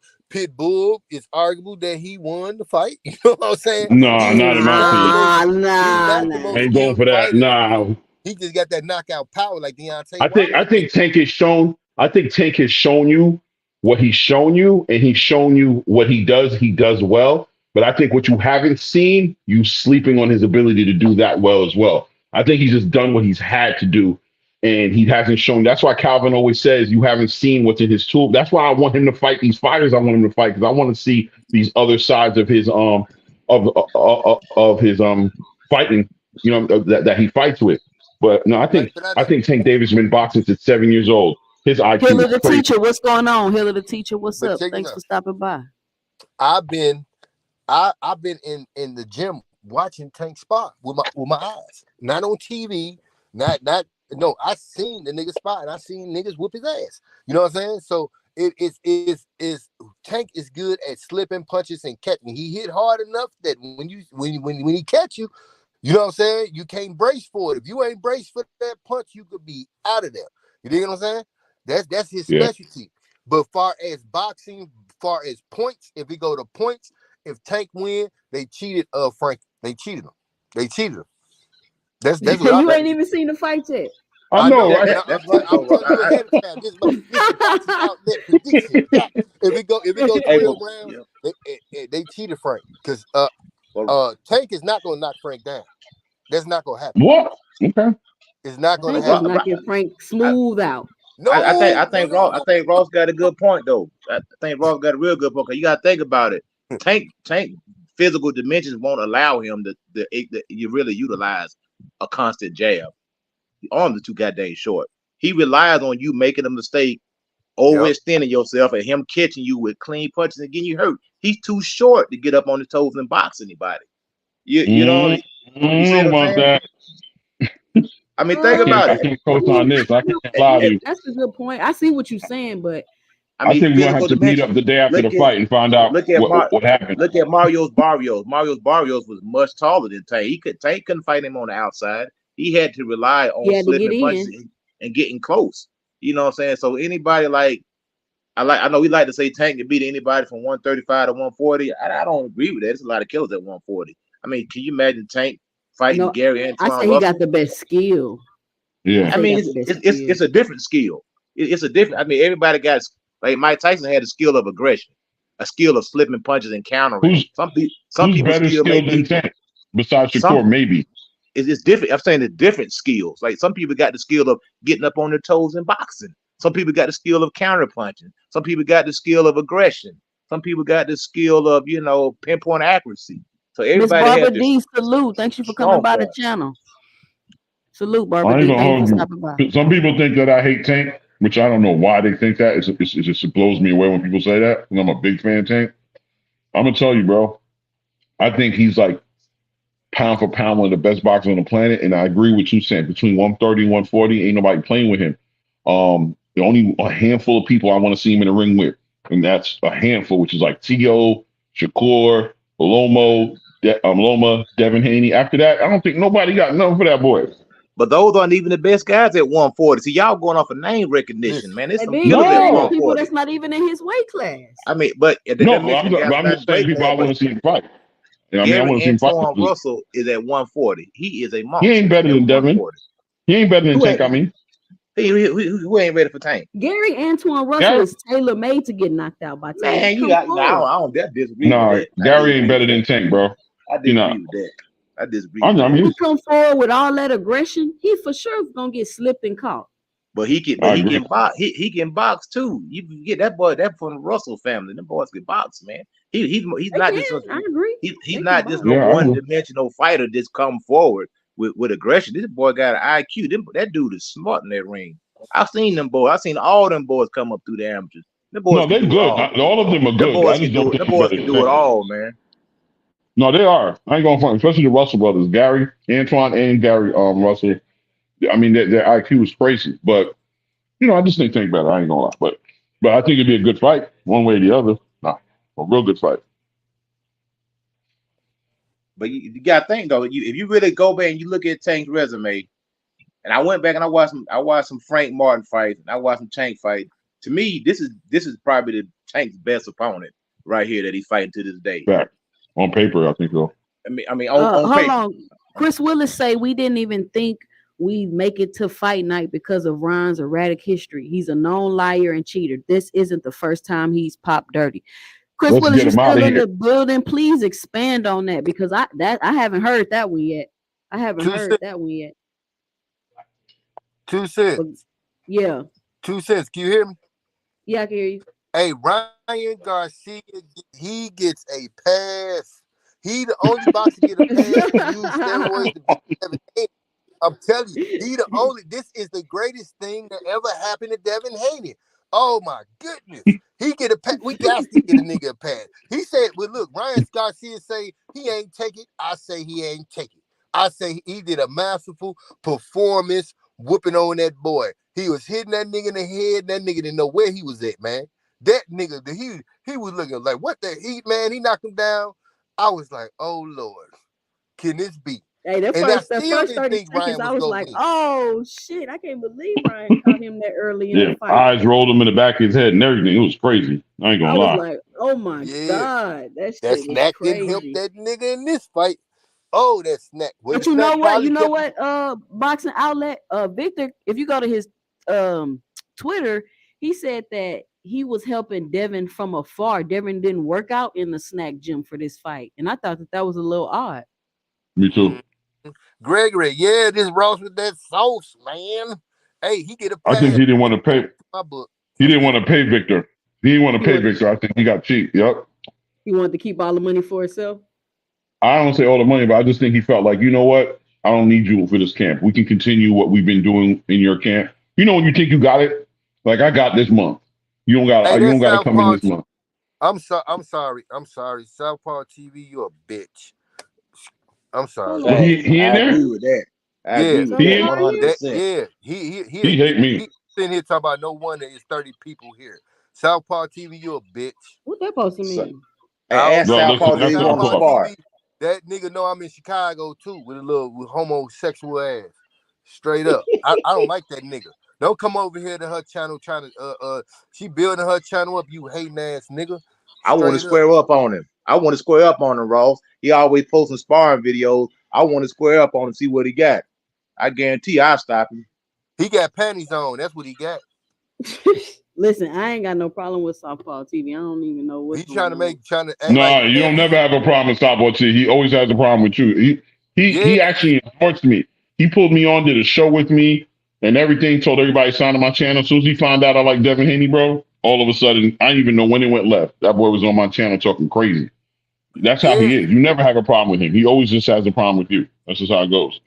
Yeah, that dude stole my whole thing with the gloves. You know, I went to crazy with the gloves on what you call it on Terrence Crawford. He stole my whole thing and did the whole exact same video I did. Then go talking about I ain't do it. How you get the same pictures I got, man? Come on, man. How you do it the same way that I did it?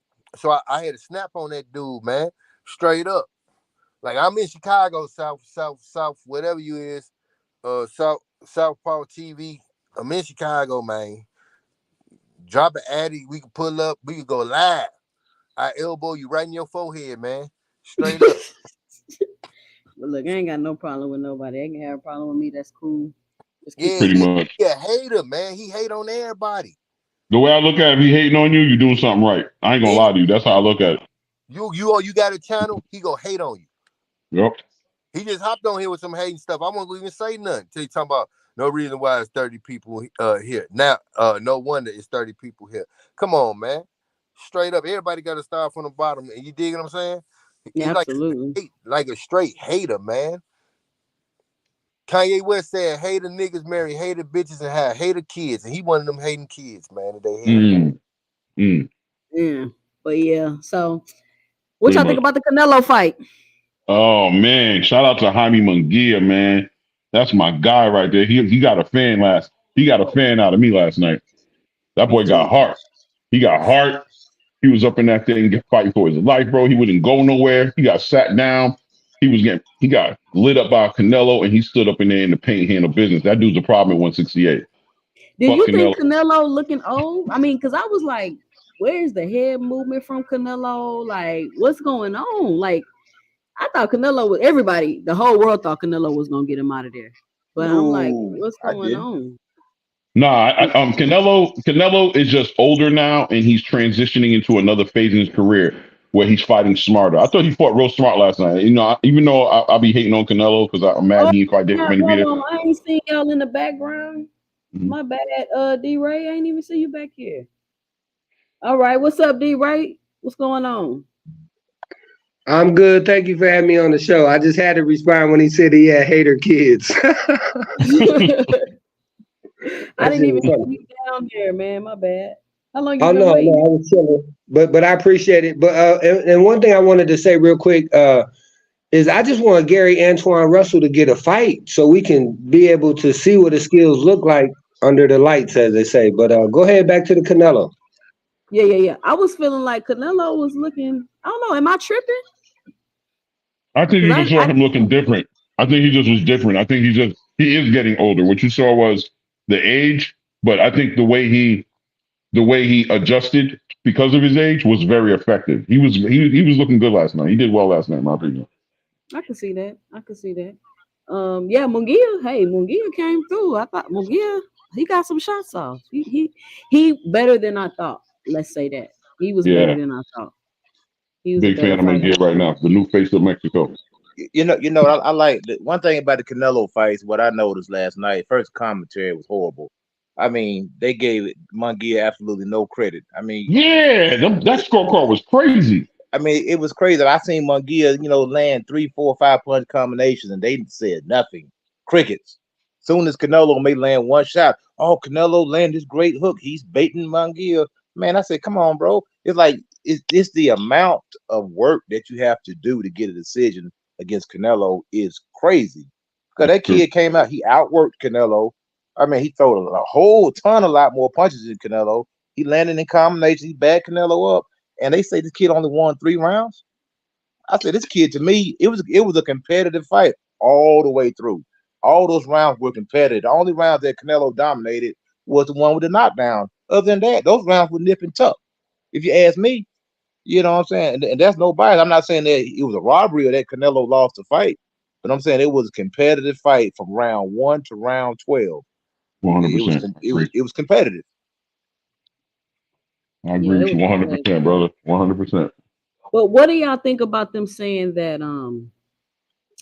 I think Mauricio Suleiman was saying that David Benavidez has 10 days or something to Yo, say that's some hate. whether he's going Oh, to keep his mandatory status or is he going to move up. But they can't guarantee that he'll get the fight come with his on, right? mandatory. It's crazy. That was some nonsense, 2 cents. That's what that is. 100% nonsense. Period.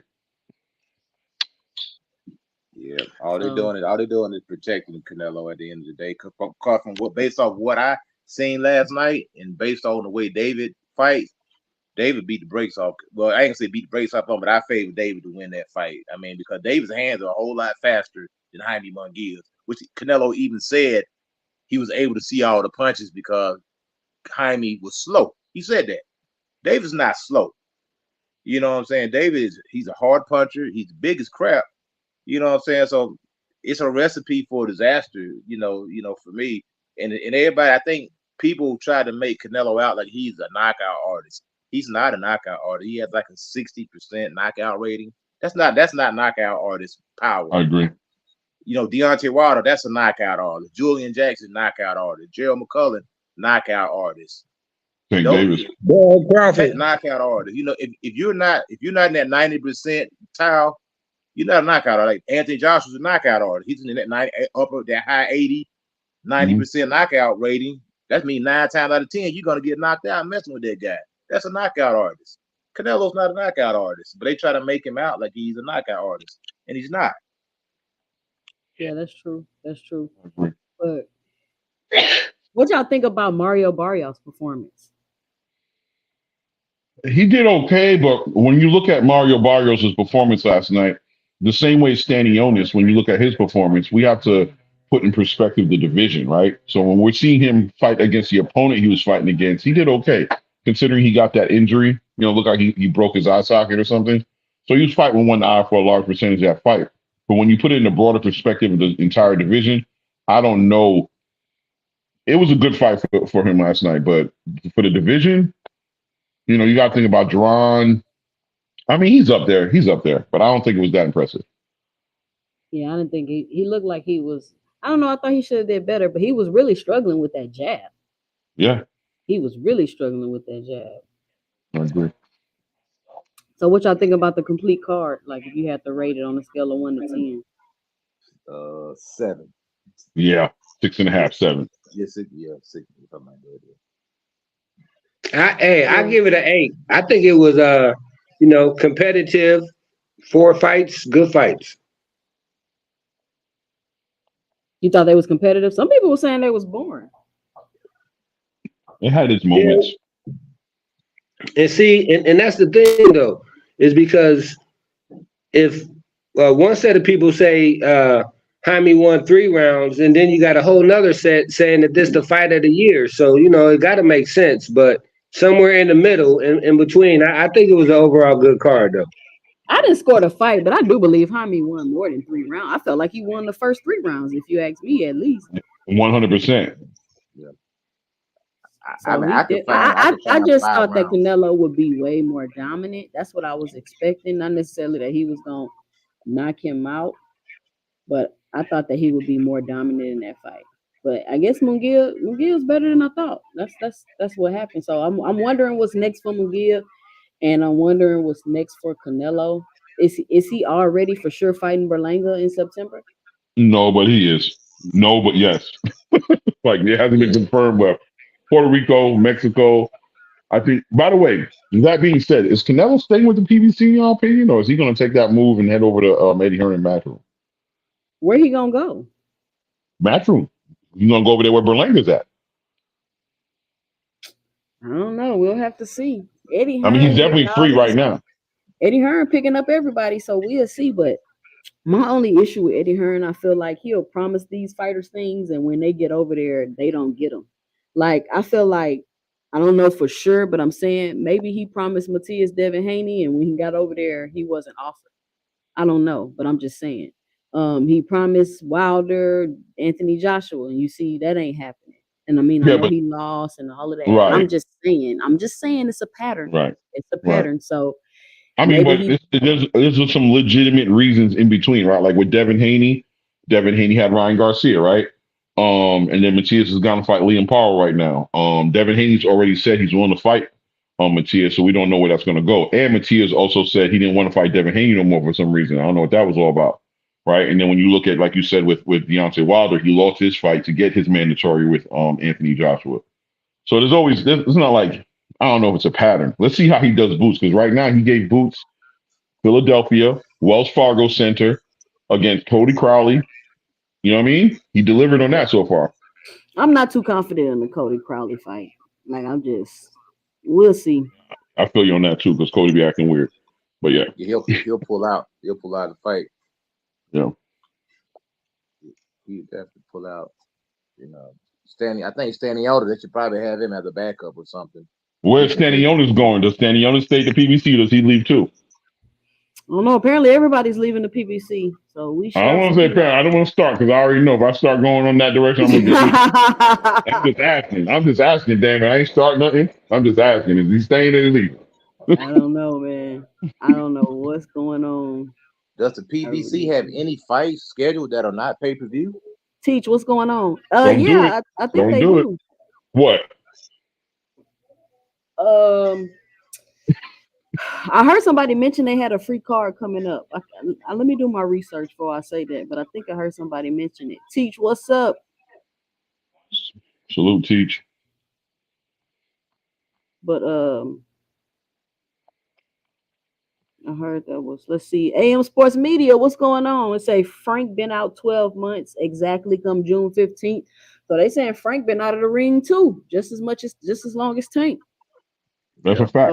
So I guess that I mean they both kind of at that layoff disadvantage. Yeah. I think Tank just I think yeah, you're right now. I was gonna say something, but no, it's equal. It's equal.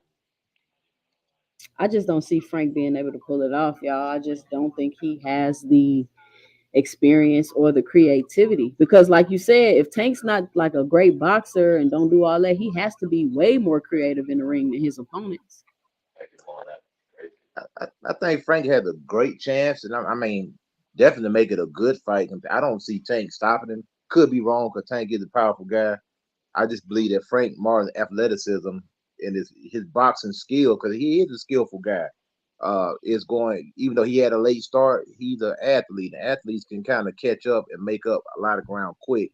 I.e., Sergio Martinez was a soccer player and a guy that rode bicycles who came in and became a world champion and beat a lot of guys that were been boxing their whole life off sheer athleticism. So Hmm. it's just like I think Frank had a good chance. We seen Tank Davis, even when he fought a Gamboa, that fight went 12 rounds. Guy that had a freaking basically a way past his prime and a much smaller guy than Frank Gamboa. Martin was able to, to go to almost a full distance. So I think, me personally, I think that this fight is going to be a chess match because you got guys that they kind of fight the same, to be honest. Similar. They fight similar.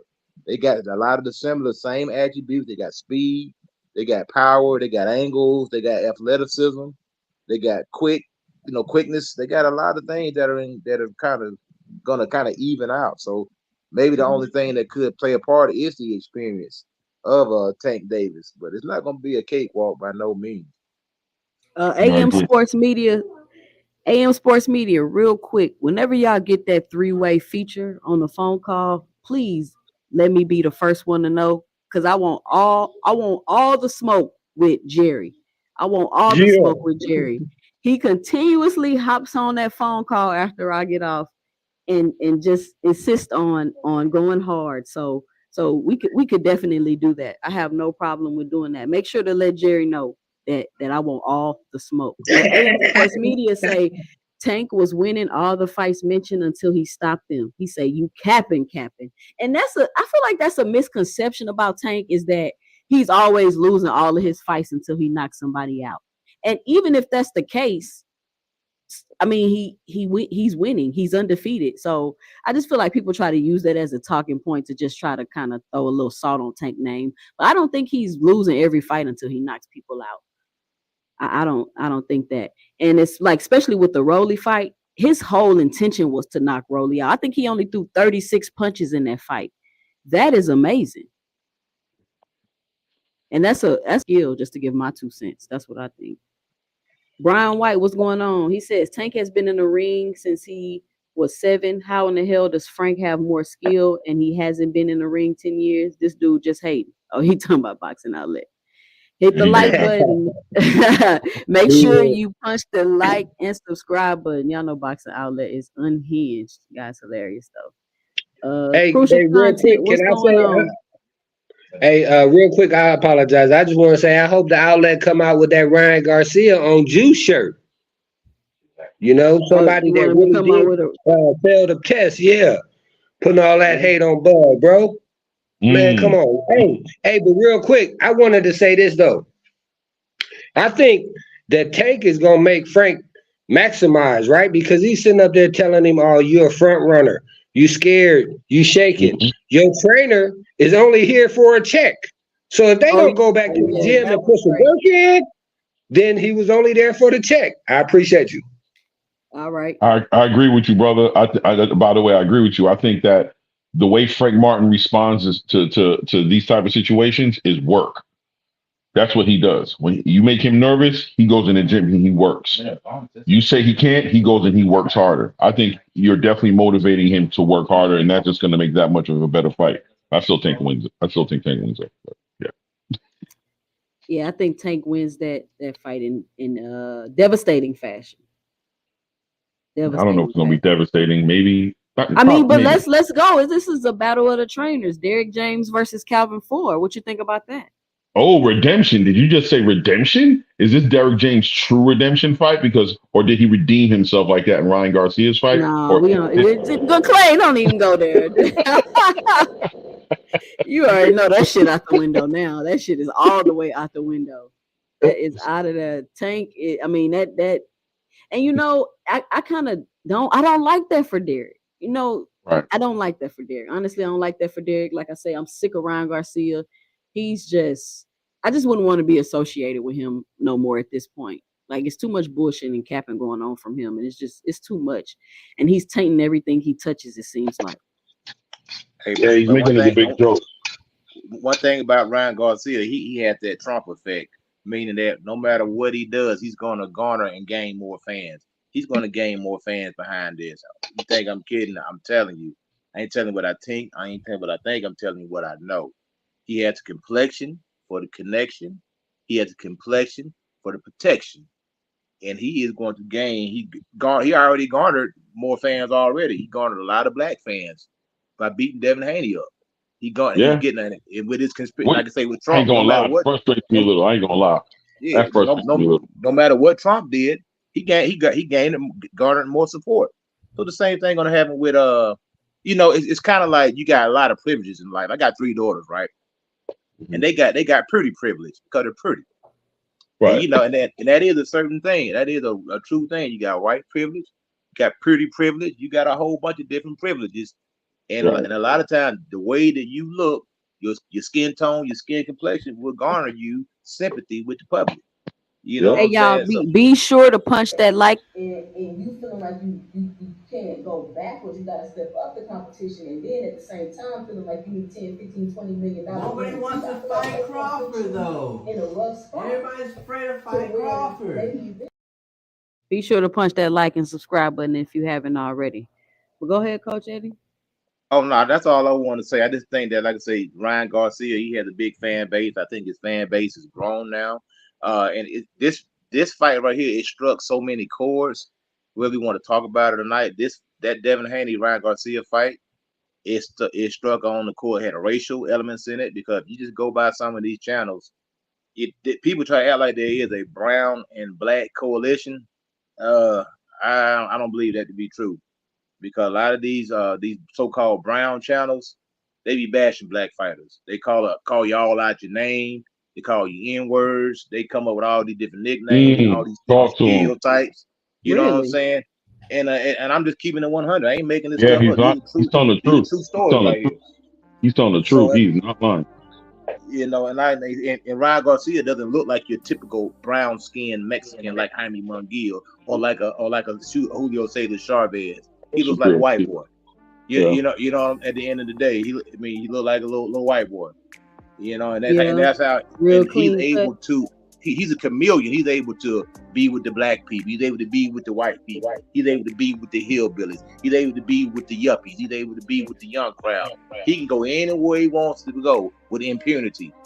And Devin, and a lot of times we're not allowed to be there. We got to stay right where we're at. We can't just cross over. And that's what Tank is doing right now. Tank is trying to cross over into that Mexican fan base by supporting Ryan Garcia, by taking pictures with Canelo Alvarez. That's what he's doing. It is smart because it's definitely gonna put more money in your pocket. But at the end of the day, you got to see it for what it is. Yep. Look, I'm gonna drop the link. I got about 5 more minutes on here. 10 Okay. more minutes on here. If anybody else wants to come here and get a 2 cents. But yeah, man, we listen. Boxing is picking up. We having a Oh, good time. We having some good conversations. We having fun. Why am I echoing? All right. Yeah, we having fun. So, any last words? Any last thing? yeah. I would say that I've been a little bit shocked. I didn't know that the hate for Devin Haney would go that deep. I knew there was some dislike for him, but for me to see how they just switching up and taking Ryan's, I don't know. It's a little disappointing for my community. I'm just like, yo, come on, bro. You think they would ever do that to one of theirs, from one of y'all's? Be honest with yourself, bro. That's what I'm saying. I ain't trying to make it racial, but they wouldn't do this, bro. They wouldn't do this. It ain't that serious for me. That's all.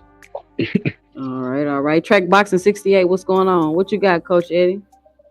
I just want to say thank you for providing a platform for us to come on and talk boxing. I'm glad that your channel's growing, and I wish you much success. And like I said, just thank you for having me on the platform. Thank you. No problem. You can come up here anytime and give your 2 cents. That's what this platform is for. Everybody is entitled to their own opinion over here. I'm not gonna block people and do all that unless you just getting real disrespectful and not aligned. But if you want to come up here, if you want to disagree, if you want to go back and forth on some things, that's cool. Just click the link and hop up here. Don't try to do it when I can't say nothing back. So that's why I had to let AM Sports Media and AM Sports Media Jay know that Jerry can get all this smoke.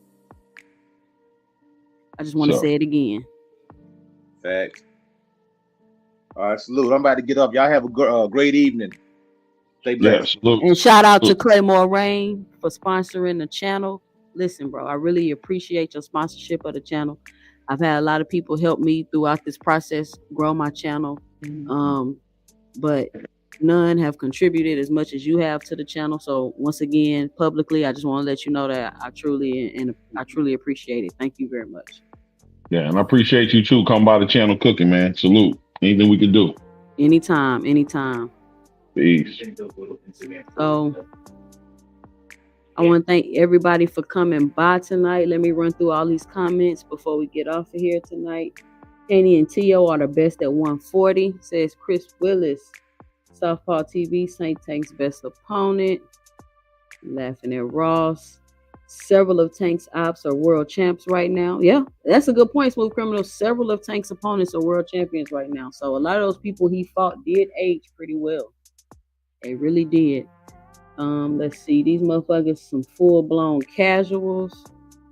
Yes, Mr. Greg, that was Ross talking. He hopped on today to make a special appearance. We had Ross on the channel today. I don't know if Ross is the most hated in these YouTube streets, but Ross is my guy, man. He's funny. Everybody entitled to their own opinion over here. AM Sports Media, salute. I will catch you live. Mr. Greg, what's up? Why you ain't hop on today, Mr. Greg? How you feeling? Everything going okay with you? Southpaw on here talking shit. Let's see. Good to read that, Barbara D. We'll miss your presence for sure. Don't mess with Texas. What's going on? Look, if you haven't punched that like button, please make sure you punch that like button. Make sure you subscribe to the channel if you haven't subscribed already. I will be going live each and every Sunday. Usually I go live at about 5 p.m. I went live a little early today because it was so much going on in boxing and so much to talk about. And I knew I was going to need a little extra time. So I'll be going live on Sundays at 4 or 5 p.m. You know, whatever feels good at the moment. Says no snack was even used this fight. Facts. Victor Conti had no connect with Haney, but they make the connection anyway. The hate is real.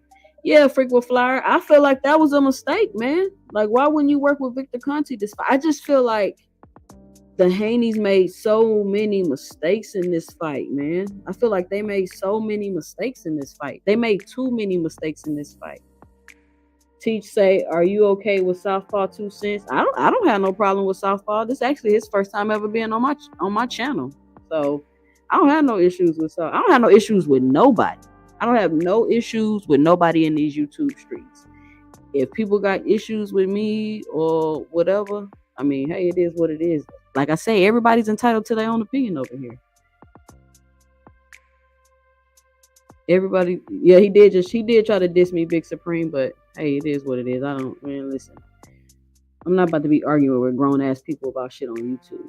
Not, oh, I don't like you and you was talking. I don't listen. We can go back and forth about this boxing, anything other than that. And Frequent Flyer RC, that's why Dev looked so bad. Because you know what? Devin did not look the same. Usually when he hydrate up, he looks bigger, he looks stronger. He wasn't giving that for the Ryan fight. Says if you like Canelo, Southpaw gets a hard on and boots you off moist. Let's see.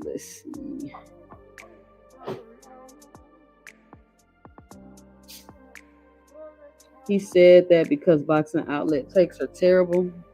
Hey, like I said, everybody they can have their own opinion. Let them live 2 cents. Tank FTW. Damn, they own Southpaw. I guess Southpaw be out here pissing off a lot of people. I don't know. Like I said, this is my first time ever seeing Southpaw on my channel. So I be seeing them over on Fanon channel, but I don't really even mess with dude like that. I appreciate him for stopping by. I hope he hit that like button on his way out. Canelo let who off the hook? Munguia? Canelo lost the gear, but still very wise in the ring. Yeah, I mean, and that's a sign of a great fighter or a great athlete, period, when they're able to, they're getting older and they're able to make adjustments to still be able to be successful with what they're doing. They're still able to be competitive. They're still able to make the changes in order to still be able to compete. That's a sign of a great athlete. Canelo carry dude. He don't even like fighting his fellow countrymen. That's what Crucial Content say. Mr. Greg say, I gained a lot of respect from Munguia for this fight. Yeah. Teach. Teach say Munguia won. Let's be real. Teach, you think Munguia won that fight? How much you lost, Teach? How much you lost on the fight? Hey, but don't Teach, Munguia did put up a better fight than a lot of people thought. So you should get some points for that. Munguia put up a better fight than a lot of people thought. You should definitely get some points for that. Teach say you can argue Munguia won on points. What y'all think about that?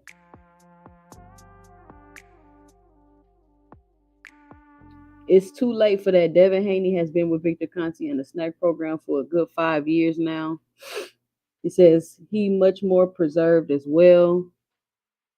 Canelo looks washed up and an alcohol is showing. Oh, Marshawn West. Okay. You think so, Marshawn? Yeah, that's D-Town. Crucial Content. D-Town Funk. That's D-Town. So we getting the gang all back together over here. Y'all got to come join me next Sunday so we can all get back on the panel like old times. Canelo didn't throw no 500 plus punches. I heard Canelo threw 1,200 punches. Teach, am I wrong in that? With that? Am I tripping? Big Supreme say they scored at 115 to 113. Teach say competitive fight, but I can argue Munguia won. I'm not gonna lie to you, Teach. You're the only person I've heard say that Munguia won that fight. Like, I haven't heard anybody else arguing that. Maybe once I walk around the YouTube streets a little bit more and hop on some of these panels, but you're the only person I've heard say Munguia won. Munguia is just missing a little power and defense. How you missing defense? You can't be missing defense. He got to get that together. Canelo has a history of being outboxed in his fights. That's true, Mr. Greg. That's true. But usually it's with people with good footwork and good defense. I think 116, 111, Canelo was the right score. Says you can't get no decision against Canelo unless you drop him or some shit. You got to beat him like Floyd did or you losing on them cards. Facts. Facts, fight game. Barbara D say she just enjoyed the last fight card. Says Boogle whoop Canelo. Yeah, he outboxed the hell out of Canelo. You couldn't cheat him on that. It was too obvious. That's just a slick way of protecting Canelo. 39 knockouts in 65 fights is high. What's that, like almost a 50% knockout ratio? I don't know what's considered a high knockout ratio. Canelo just call him Munguia slow because he is ants to save face. He took a lot of shots. CompuBox didn't even want to score. You know what, Tish? That's what I was saying. I was like, where's Canelo head movement at? He's getting hit with a lot of stuff. Now, I agree with you with that. Canelo got hit with a lot of stuff. He barely had any head movement. Says Big Supreme Munguia should have studied that damn fight and used the same game plan. He was big enough. Yep. You think Barrios looks sharp? I feel like I've seen Barrios look better. And he was really struggling with that jab. Big Supreme, that's a bad knockout ratio.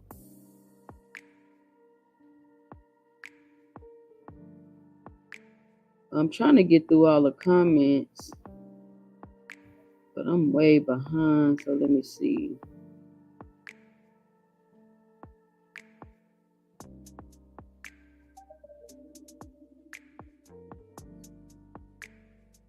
Sprio the Traveler say 2 cents, give Jerry that smoke. Yeah, I'm calling him out. Laugh out loud, Jerry funny. Yeah, he's a funny guy. Fight Game say Jerry be pissing me off. Hey, that guy's funny, man. He like to come after me though, man. I can't just let that keep sliding. Says I like to see 2 cents boxing give dude some serious smoke. Tank was talking about Frank's girl. He's trying to find the right nerve to strike. Yeah, and Frank Martin's like, man, I don't care about no B word. So that wasn't the right nerve to strike. Somebody say we got to get 2 cents to 1K plus. Yes, if you haven't already, please hit that like and subscribe button.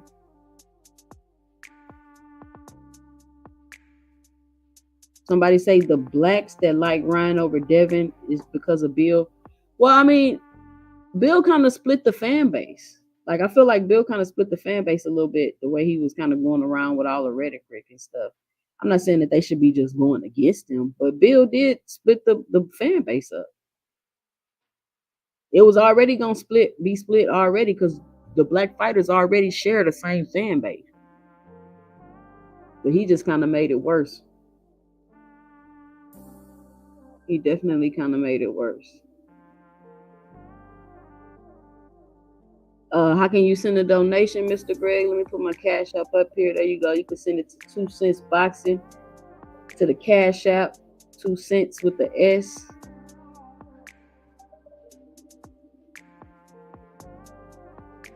Says great show, 2 cents. I will catch more of your live talk. Thank you, Barbara D. I appreciate it. Says 2 cents. He was talking to Boxing Outlet, not you though. Laugh out loud just saying. Yeah, I mean that's cool. Like I said, I don't got no problem. I'm straight. I don't have no problem.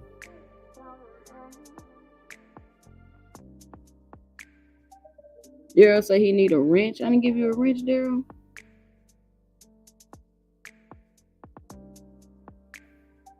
Oh shoot, let me give you a wrench.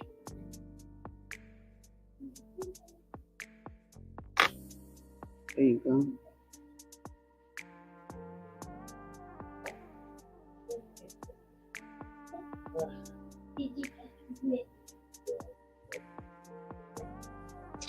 All right, y'all. Listen, I want to thank everybody for coming by today. I appreciate y'all. I hope I see you guys next Sunday on the live when I go live. And maybe in a couple weeks, my schedule will change a little bit and I'll be able to go live maybe a few more times during the week. But I enjoy the Sunday show. I think this is a good time. A lot of people are available. So thank you guys for stopping by. And remember, I'm Jay, and this is our 2 cents, where we talk everything boxing, and everybody's entitled to their own opinion. And stay tuned for my 2 cents in the next live.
Thank you.